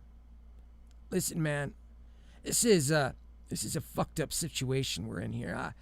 You have to know that it wasn't me that flipped out on you, right? It was the balls. I wanted more look at them before I sold them, so I went over and picked them up, and then that's why I did it. You know that, right?" My brain wasn't at full or even quarter capacity, but I believed him. If he'd meant to kill me, he could have killed me instead of bringing me back to his bed.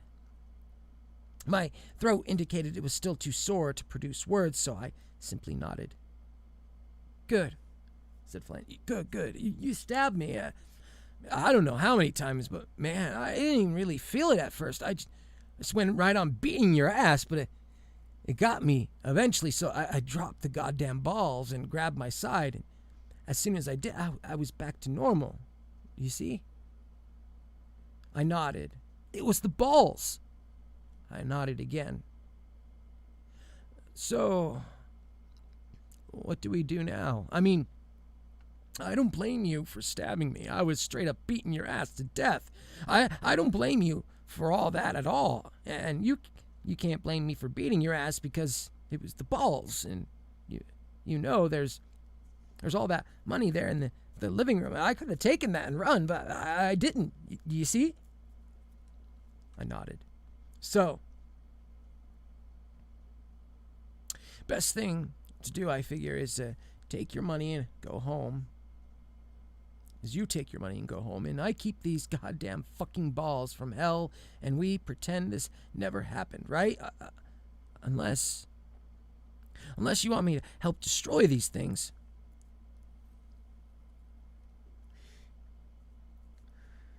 I shook my head. Fine. Fair enough, dude. Fair enough. Just take your money and go. I shook my head again. What? What then? I pointed to myself, reached into my pocket, and pretended to bring something out.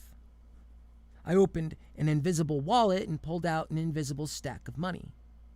I waved the pretend money in Flint's direction, and I pointed at him and then at his groin. Finally, I pointed myself again.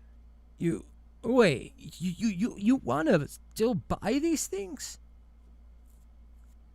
I nodded.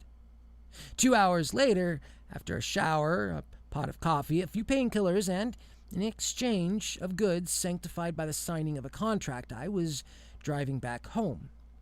A bit unsteadily, to be sure, with a jelly jar containing 2 severed and mysterious testicles in the passenger seat beside me.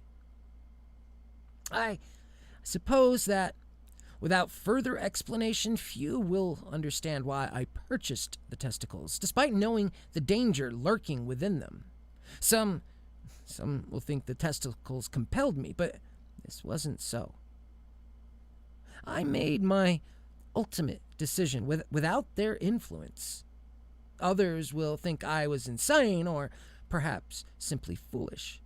That well may be the case, but I did have my reasons, or if not exactly, then let's call it intuition.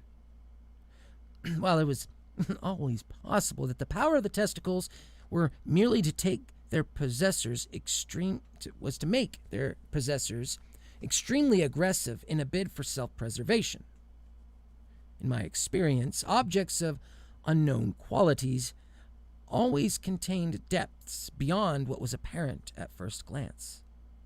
I therefore placed a bet on the possibilities that the testicles contained untold powers that had not yet been seen. Admittedly, I was indifferent at the time as to whether these powers would be destructive or not.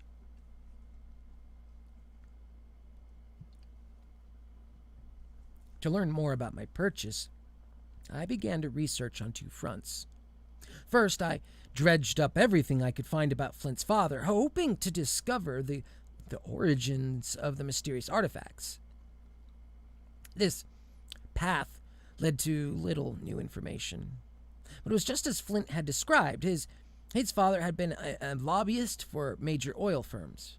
I was able to extract a few names, major players in the Saudi Arabian government, as it turned out, to look at more in depth, but inevitably ran into impenetrable firewalls that left me at a dead end. Still, I kept those lines of research open, including keeping tabs on Flint, in case there was anything to be gleaned there. The other avenue that I took was first-hand experimentations. This was more fruitful than I could have hoped for, and allowed me a glimpse in the incredible potential contained within the testicles. In my study, there's a bookcase that, with proper movement of mechanisms, swings open to reveal a hidden room. This is my meditation room. There's no real need for it to be hidden, other than some esoteric feeling that grants me something beyond the mundane world. It was here that I began my exploration of the testicles in earnest. I took them, still in the jelly jar, into my meditation room and sealed the door behind me. There I sat cross-legged on my rug in the darkness and unscrewed the lid of the jar. I plucked out the mysterious items, held one in each hand, and closed my eyes.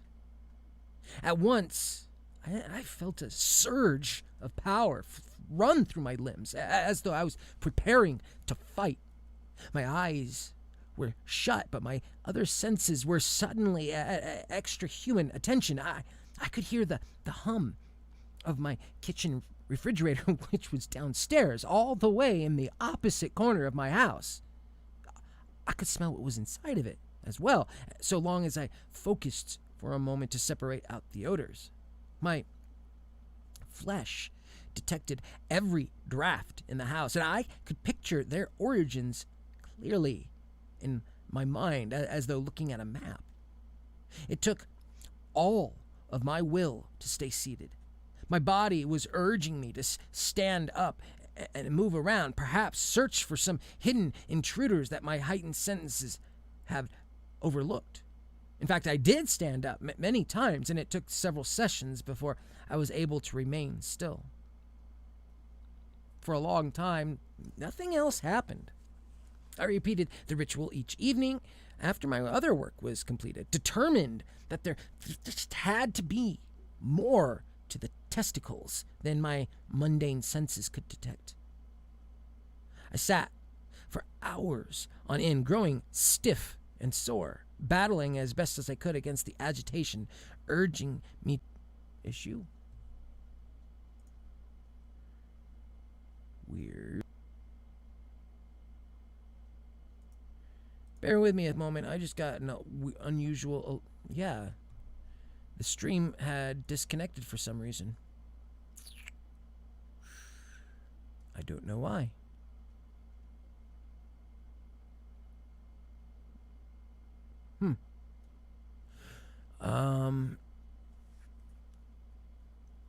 Weird.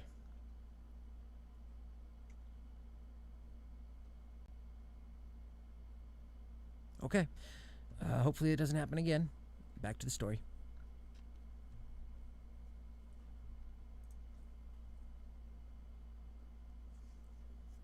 It must have been the balls.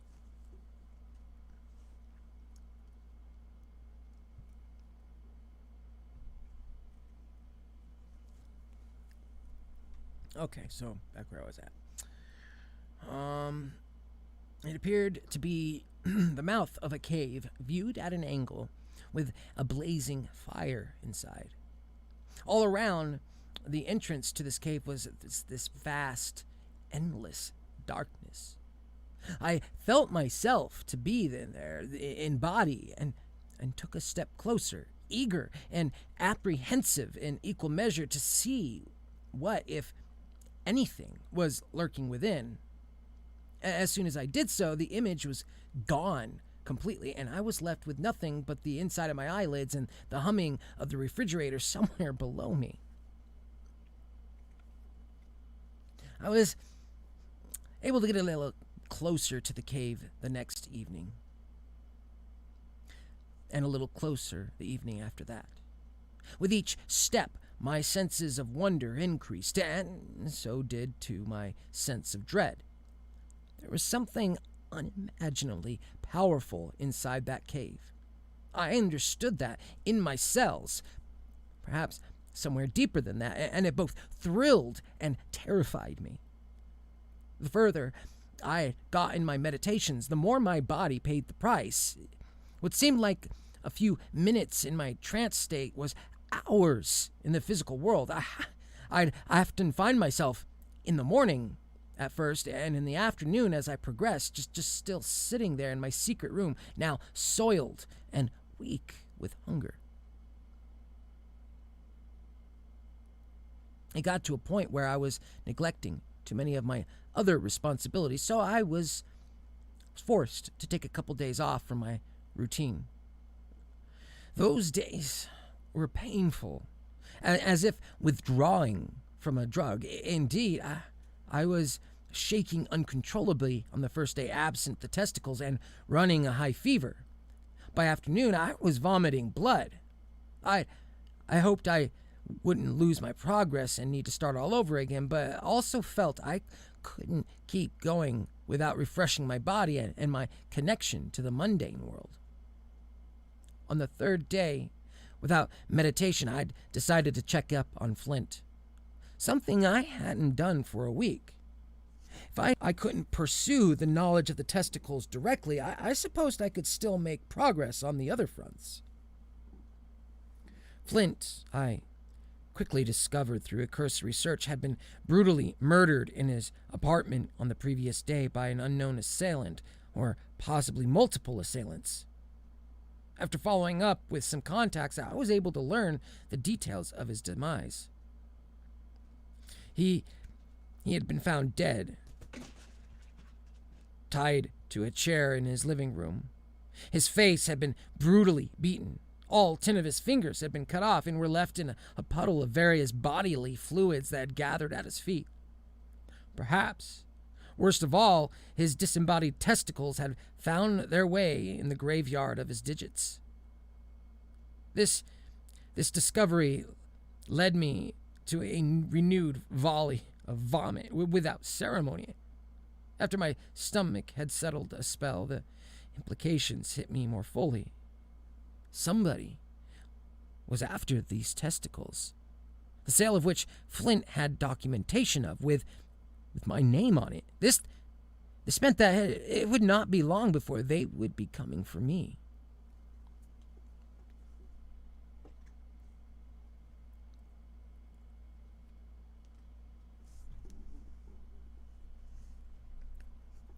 I deal in artifacts that are often beyond the measure of money, and so have invested a great deal in a top-of-the-line security system. I spent the rest of that day in contact with the company which serviced that system, ordering an inspection to ensure everything was working properly, as well as a detail of workers to watch my house for a few days with their own eyes. Still, I did not feel safe. After analyzing 1,000 ways, the inescapable conclusion was that whoever had tortured and slaughtered Flint had not only known about the existence of the testicles, but had very likely known much more about the properties and origins of them than I did. Why else take such extreme measures to acquire them? I was at a distinct disadvantage, despite my elaborate security measures. In my experience, knowledge truly was a weapon, and I had nearly none of it, while my opponent apparently had it in spades. There was, however, one circumstance that I supposed might level the playing field a bit.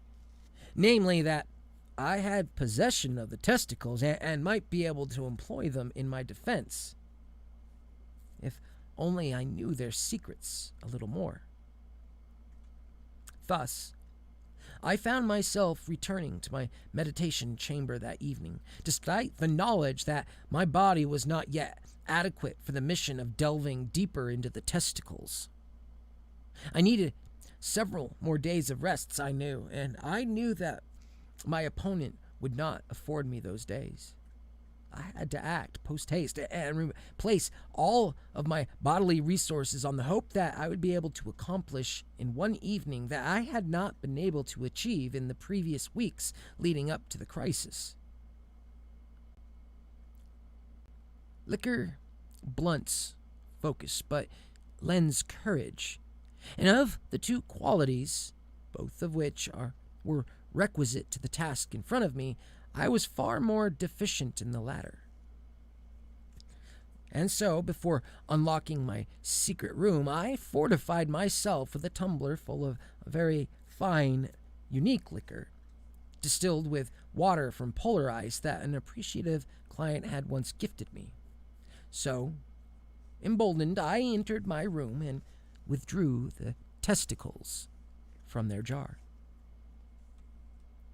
Far from leaving me out of practice as I had feared, my respite had made me much more receptive to the power of the testicles.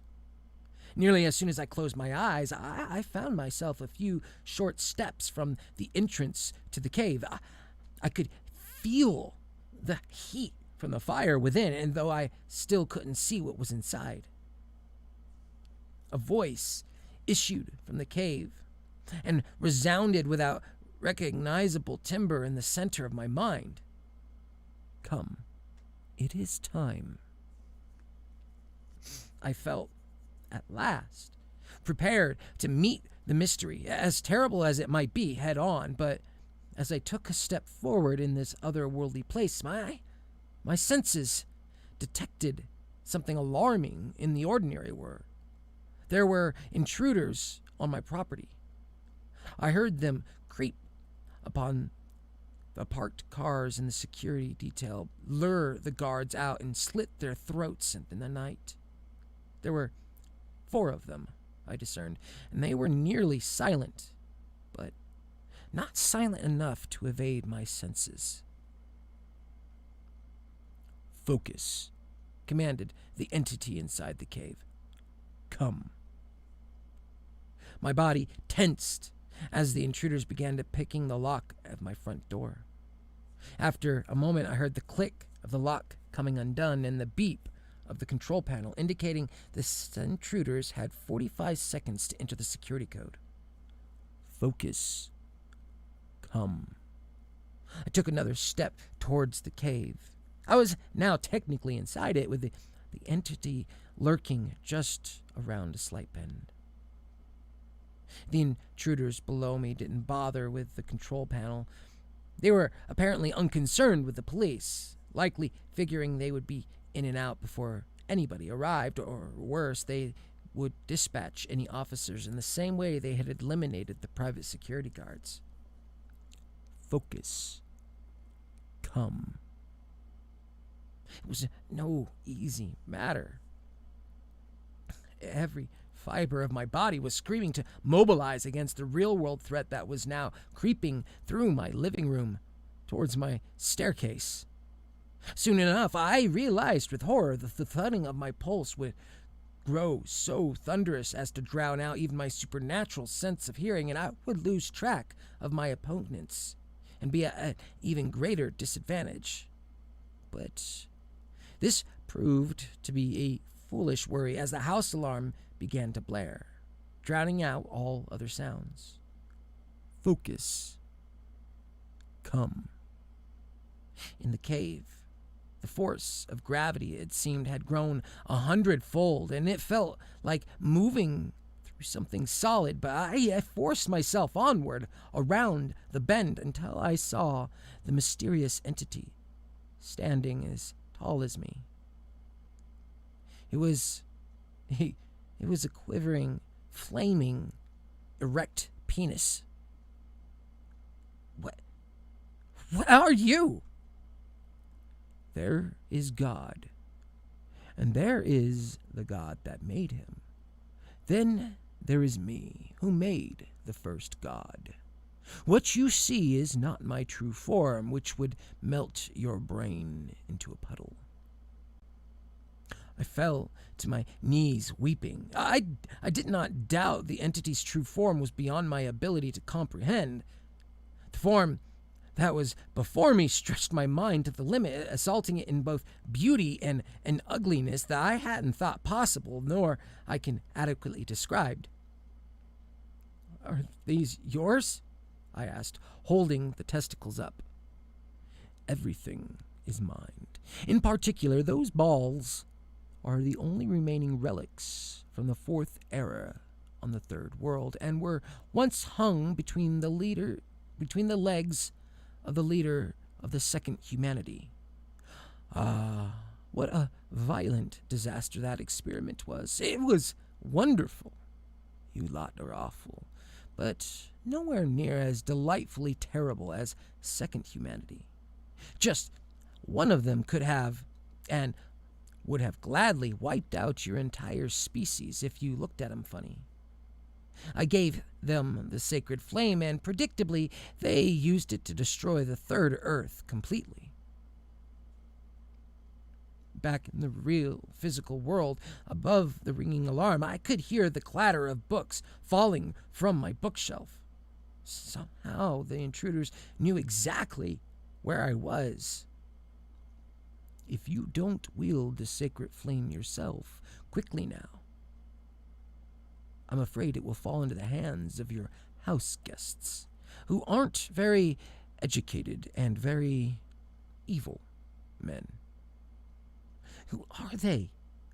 They're the ones who are going to kill you in about 30 seconds unless you act now. What do I do? Summon the flame. How? You know how.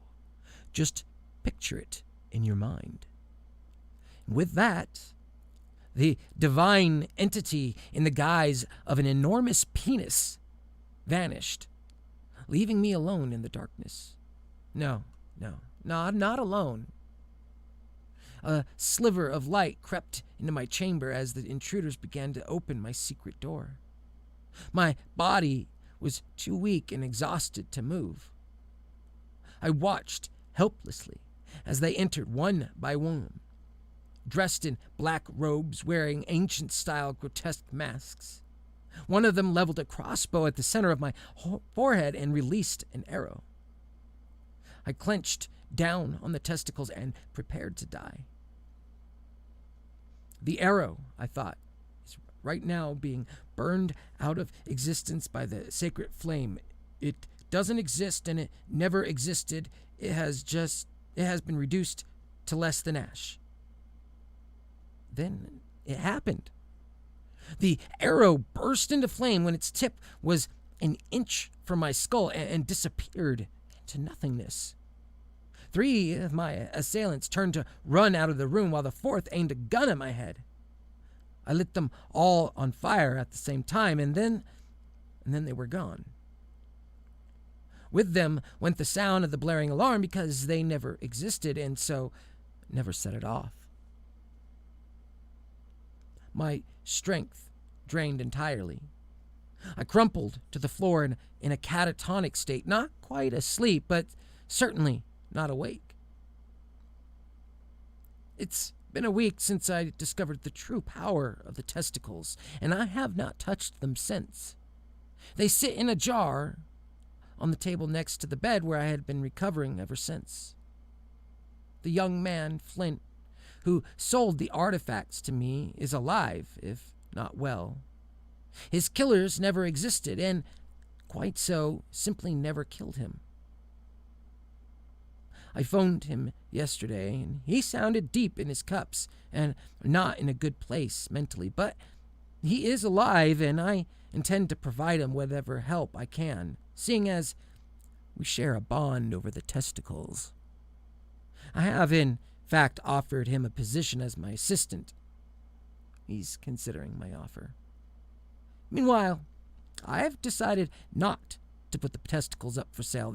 They're too powerful. I am deeply uncomfortable having them around, but it seems as though the role of their guardian has fallen squarely on my shoulders. I have no doubt the others will come for them. I will not hesitate to erase these would-be thieves with the sacred flame. Other than that, I am attempting to move on with my life. My algorithm has alerted me of something potentially interesting. There's no rest for the curious, and that's how it ought to be. Yours, O.P.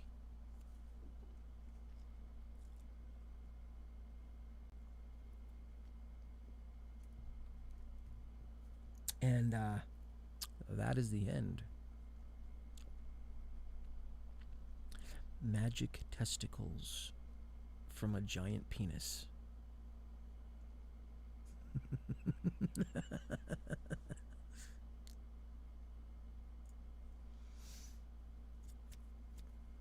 So if this penis created the god that created God, I'm confused now.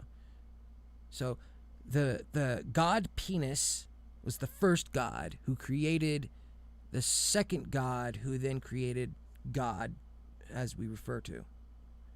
And so maybe that's why there isn't another God, because he doesn't have his testicles anymore.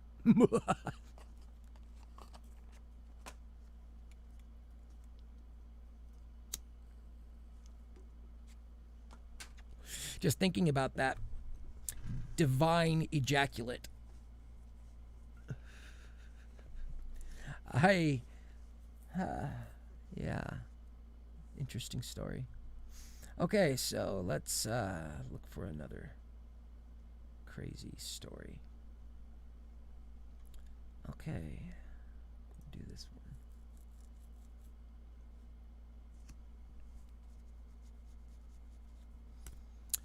Okay, so we're gonna take a quick moment while I drink a little bit of drink, and then we'll get started.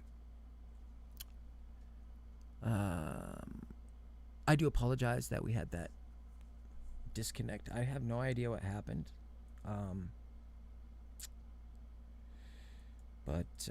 Yeah. It started dropping frames and then it disconnected, but then since then it's been better. So, not sure what happened, but that was interesting. So, are we dropping any frames? Come on, you.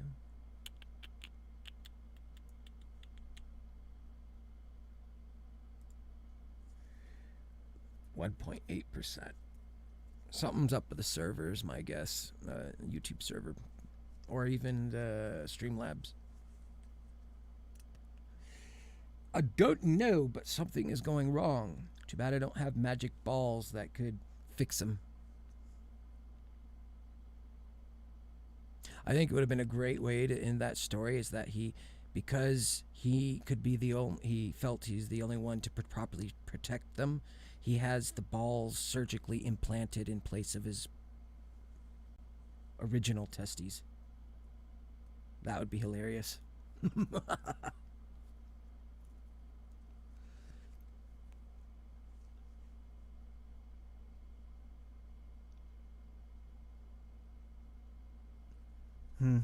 Well, I had trash internet before.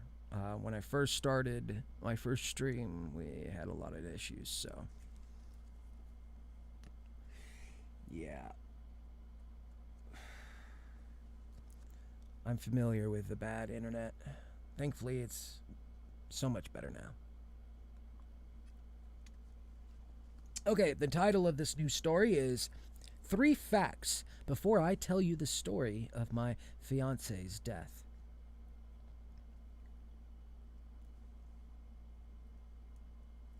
First, llamas, when sufficiently agitated, will spit.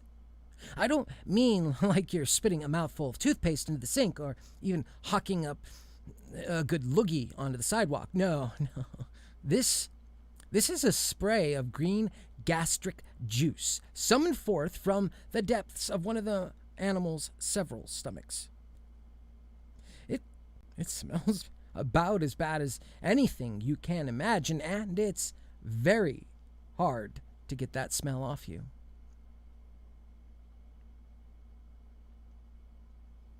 I got hit with this nasty shit a few years ago during my first visit to meet Marla's parents. They ran a llama farm. I got a little drunk and started goofing around with one of the llamas. It caught me right in the face. I wasn't allowed in the house that night because I smelled so bad. I had to sleep in a tent alone.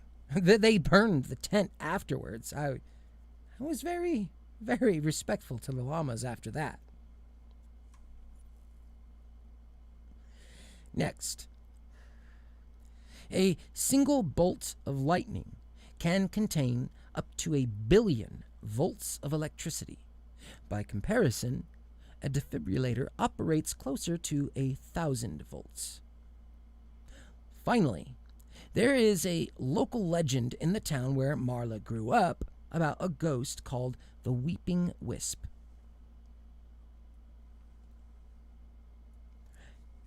As it goes, in 1698, a man by the name of William Stevens was accused of murdering one of the 4 daughters of a wealthy businessman.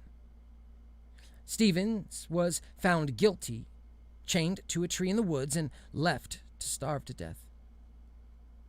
He survived for 26 days, drinking what rainwater he could and insisting he was innocent until his throat was so raw he couldn't talk anymore. When he died, he was in such rough shape that not even the animals would eat him, and his corpse was left there as an object lesson to the townsfolk. The corpse rotted away until it was a black, withered husk, and the people said it was weeping still, oozing whatever fluid still remained out of its eye sockets.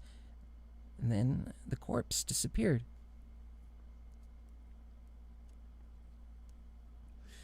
After that, the businessmen who accused Stevens of murdering began to lose his other 3 daughters. There was no obvious cause of death.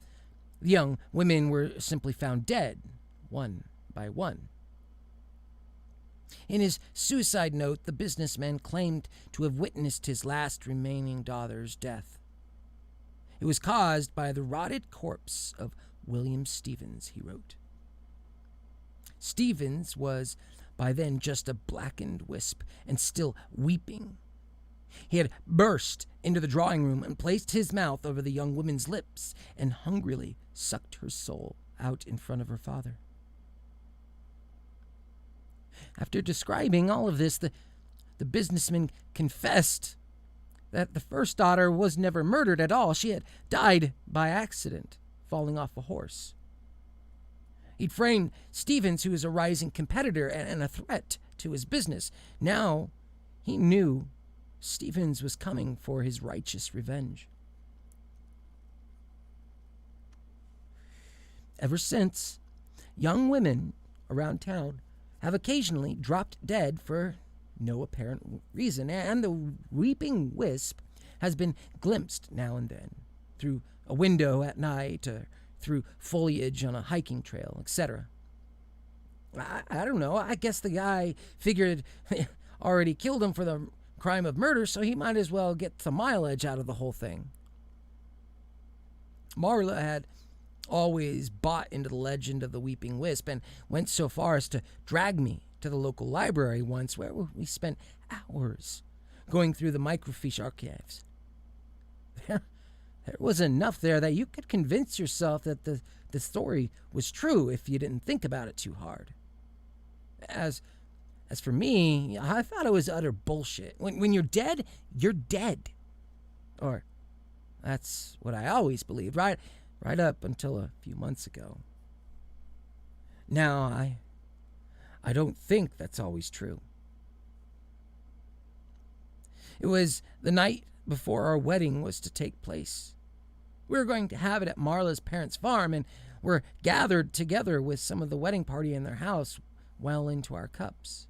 My best man, Jake, he was quite hammered and was standing up on the coffee table making impromptu speeches and roasting me. Everyone was busting a gut, laughing at my expense. "Easy, buddy," I mumbled. "Don't want to be too hungover for tomorrow. Maybe you should call it a night." "I ever tell you guys about the time Dave pooped his pants?" Jake bellowed to the audience. This wasn't when he was 1 or 2. He was 22.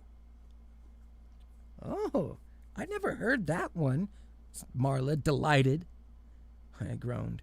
"Well, it was 2 in the morning, and Dave was hankering for some Taco Bell.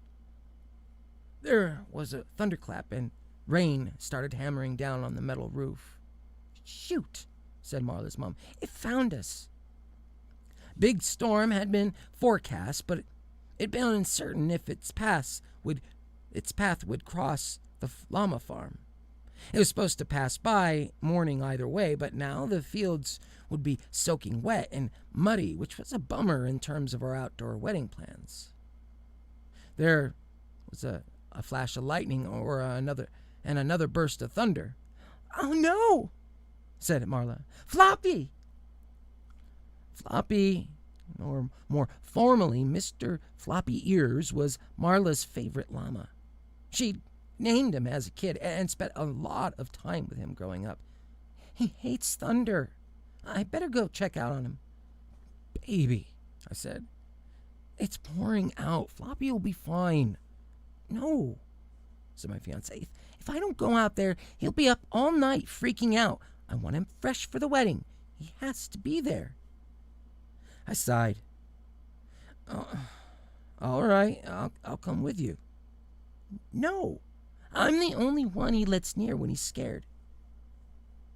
I sighed again.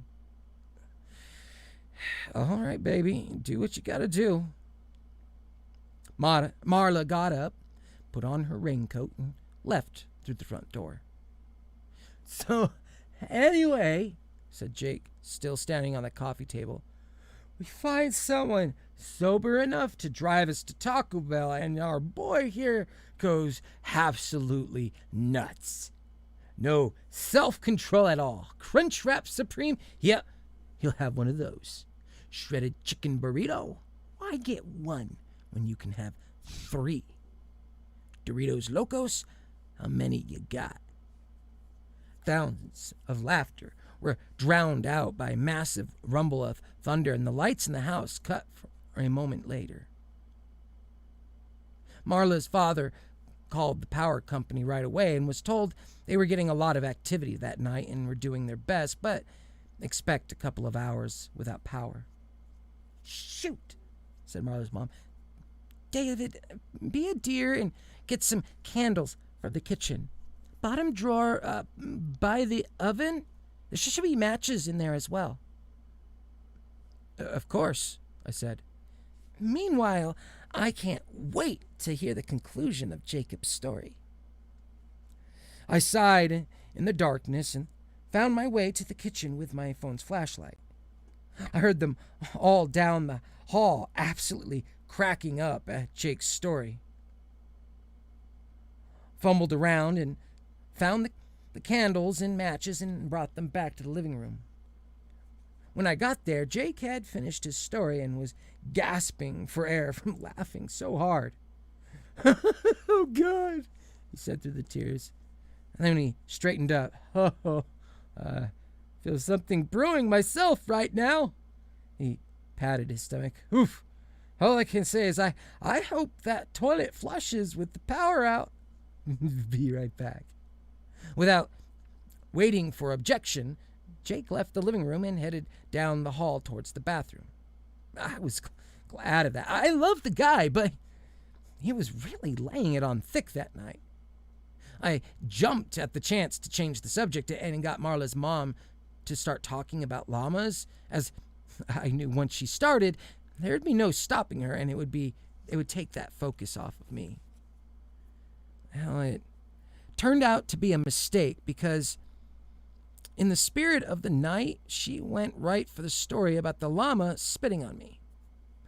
However, after everyone had a good cackle over that one, she did end up getting into her groove, and I knew she would have the floor for a while. Before long, an intense day of drinking and socializing caught up to me, and I nodded off on the couch. I was awakened some time later by a loud clap of thunder. My head was pounding, and I was more than ready for bed, especially knowing what a big day I had ahead of me. I checked the time on my phone. It was after midnight. I looked around in the flickering candlelight for my fiancée, but she wasn't there. Marla hasn't come back yet? How long does it take to calm a llama down?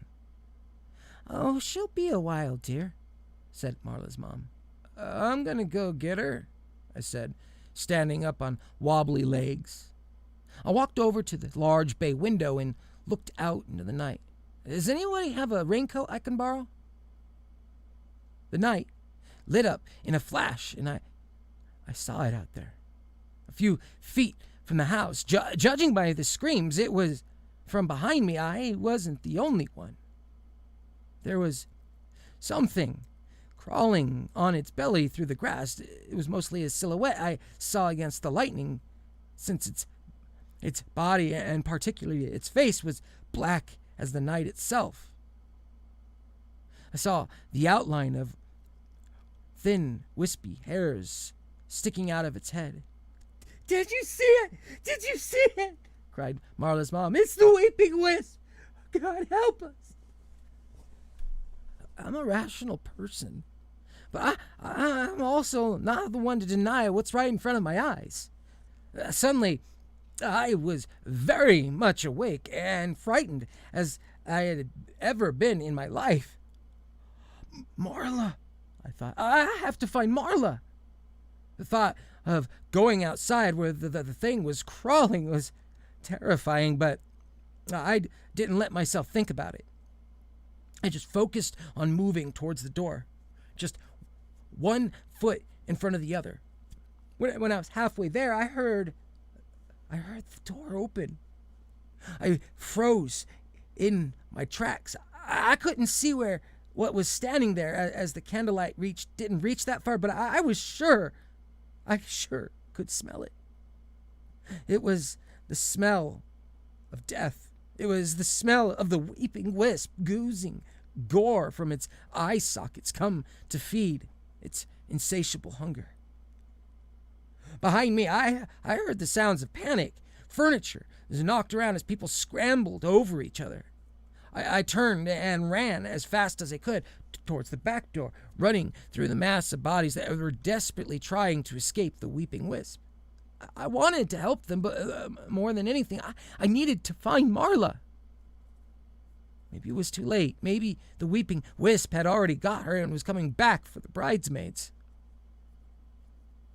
I made it outside and rushed through the rain, crazed with fear, calling out my fiancé's name. I reached the barn and saw the door was standing open. I searched all around, but found no trace of Marla. Had the Weeping Wisp sucked her entire body up? That wasn't how the legend went, but maybe the legend had gotten it wrong. I hunched over and vomited, and then stood up and slapped myself in the face. She's out there somewhere, I told myself. Maybe she got away from it. I stumbled back outside and began looking around wildly, desperately, uselessly. Even with my phone's flashlight, I couldn't see very much on the account of the driving rain. Marla! Marla! I tried to think rationally and optimistically. She must have run back to the house. So that's where I headed, back across the yard, back towards the house, back to the Weeping Wisp. I could see the glow of candlelight inside through the bay window when I tripped over something.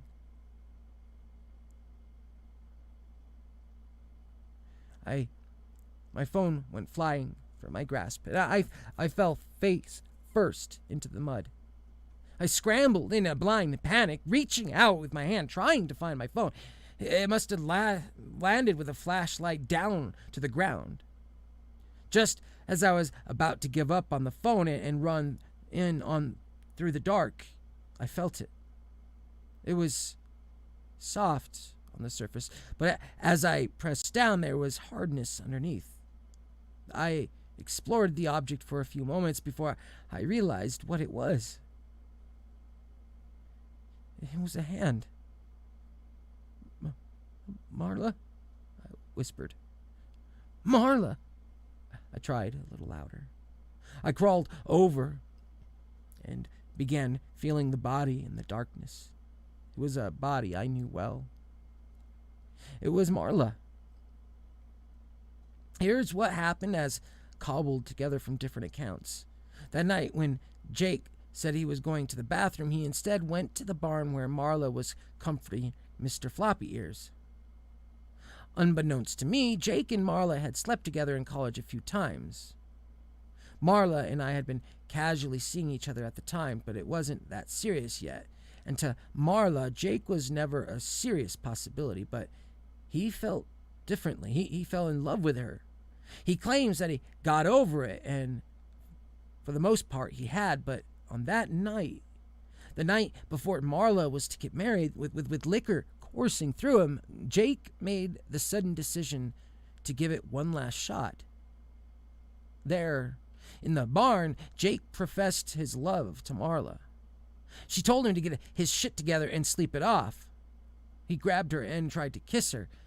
She kneed him into the groin and told him that if he left right then, she would forget it ever happened. He tried to grab her again, and she turned to run back to the house, but he caught up to her. Jake choked Marla on the grass outside the barn until she stopped struggling. When it happened, the realization of what he had just done came down like gravity on his head. He tried to get her up, but she wasn't breathing. He couldn't feel a pulse. Meanwhile, Mr. Floppy Ears was going wild in his pen. He managed to break out of it and rushed at the man who had attacked his friend, spitting on Jake's face. Already out of his mind with panic, Jake started running. He tried to form a plan as the rancid smell of llama circled around his brain, dancing with the horror of what he had just done. If he ran into the woods and away from the party, it would be obvious it had been him who killed Marla. People were already probably noticing his absence. He decided to run back to the house, try to sneak into the bathroom and pretend he had passed out on the floor after puking on himself. He'd still probably be found out in the end, but at least he'd have a chance. Meanwhile, as Jake was running back to the house, the bolt of lightning struck Marla squarely in her chest, jolting her heart back into action. She shot awake with a gasp, but found that her legs were too unsteady to support her weight. Her body was on fire with pain, and she dragged herself through the muddy grass towards the house for help. That's when I saw her out the window. Her face had been scorched by the lightning, and she was covered in mud. Meanwhile, Jake had reached the house himself and been pacing around the front door. Finally, he got up the courage to go inside and follow through with his plans. He opened the door, and that's when the repugnant odor of llama spit wafted in and reached the living room. Marla collapsed from the effort before she made it back to the house. Later, when I tripped over her body on my way to look for her, she was still alive, but not by much. The doctor said it was a miracle Marla was still alive, but also insisted she probably didn't die in a technical sense that night. Once the heart stops, no amount of electricity can start it again. Marla disagrees. After hearing what she has to say, I believe her.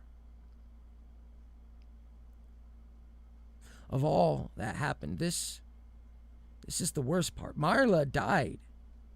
She saw firsthand what happens when we die. The horror of getting choked to death, she says, pales in comparison to the horror of what she experienced after she died.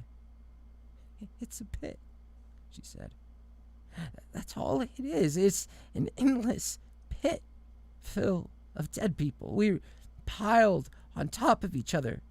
I dropped right on top of it all. Not a second later, somebody fell on top of me.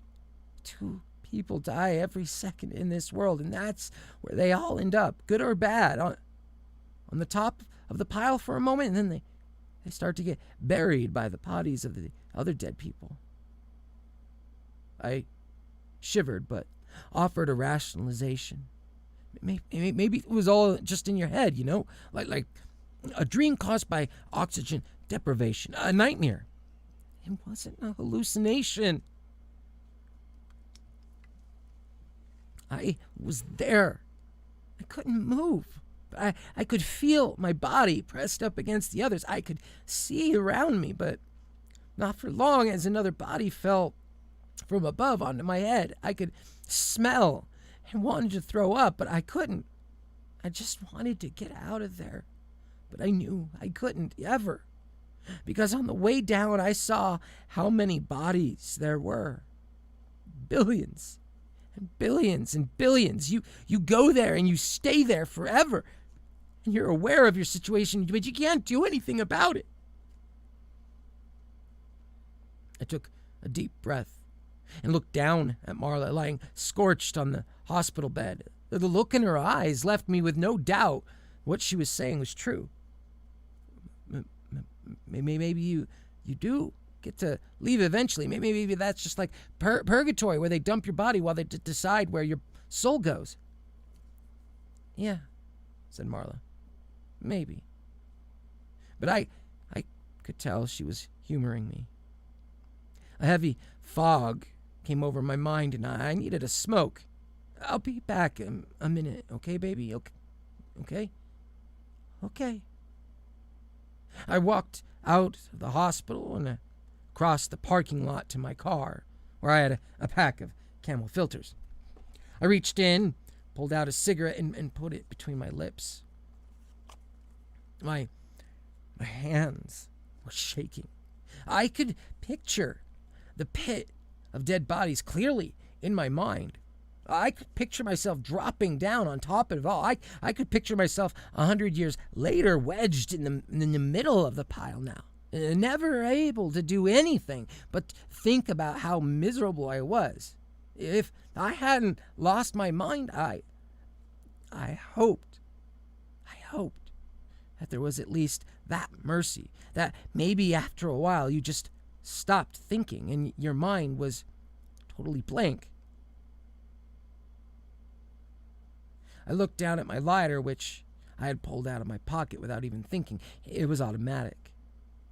You sure you want to smoke that, buddy? I asked myself. I snapped the cigarette in half and walked back across the parking lot in order to spend time with the woman I loved while I still could.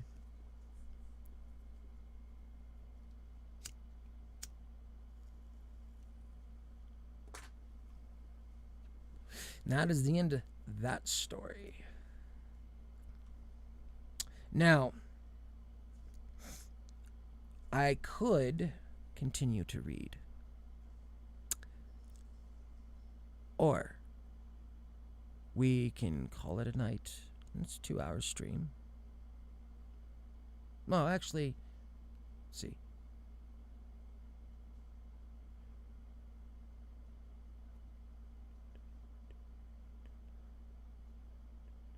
Oh, it's 3 hours.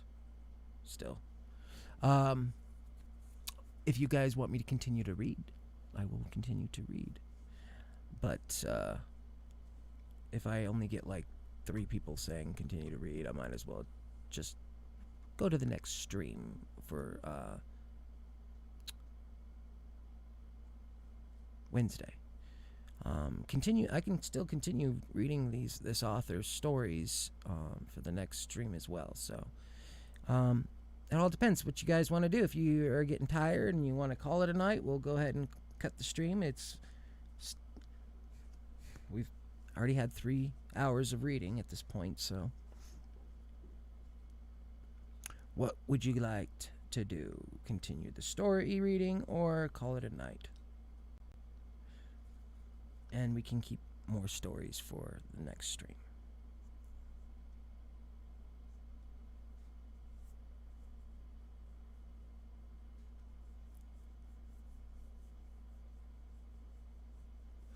Okay, which sure are you suring about there, Ethan?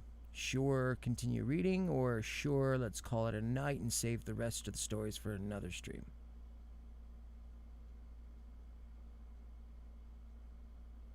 Ah, right, you're in Australia midday, forgot. Hey, Victor's near you. Well, I don't know, near you. He at least is in the same country. I just thought about that. When people go, well, I live in this so-and-so country or state. Hey, do you know this person? Like, in all the millions, or in certain countries, billions of people, how the hell would you know somebody just because they live in the same state? Why do people always do that? Okay, so you would like me to continue. Anyone else paying attention at all who would like me to continue reading? Otherwise, I will go ahead and call it for a night and save the remaining more stories for the next stream.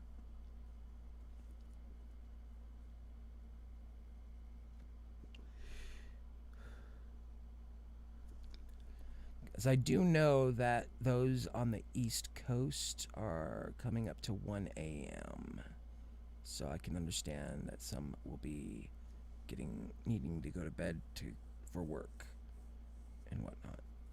So I do understand. I think what I'll do, I'm just going to go ahead and say we'll call it tonight. That way I have more stories for you guys for Wednesday. And if you guys want me to keep with this author or go back to the mix matching authors, let me know. My Twitter information's down in the description. So if you would like me to continue reading this author for the next stream, say something on my Twitter, or if you want me to save them, to spread them out further, that kind of thing. Because I'm thinking I'm going to do this more regularly, where I set up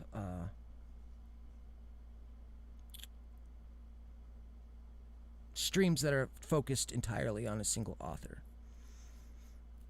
Especially,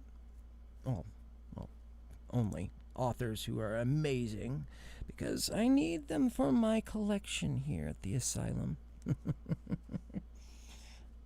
Anyway, but I think what we'll do is we'll call it an evening, and you guys let me know. My Twitter is at Beyond5150.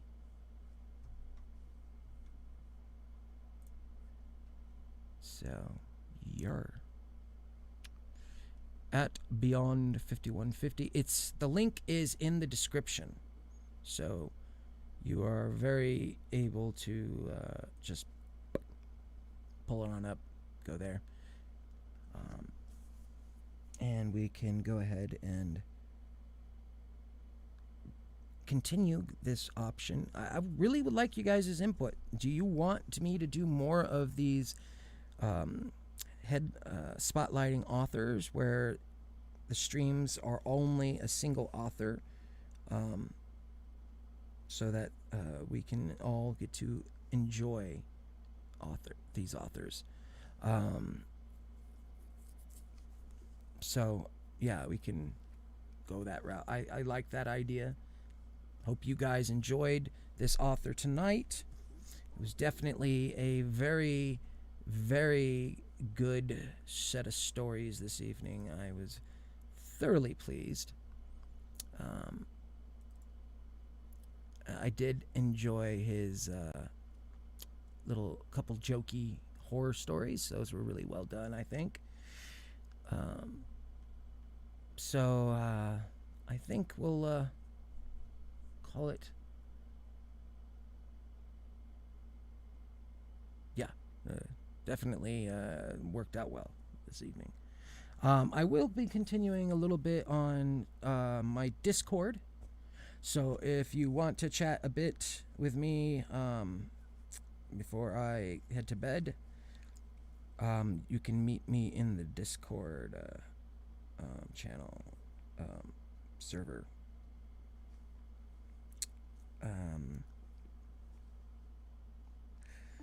Let's see.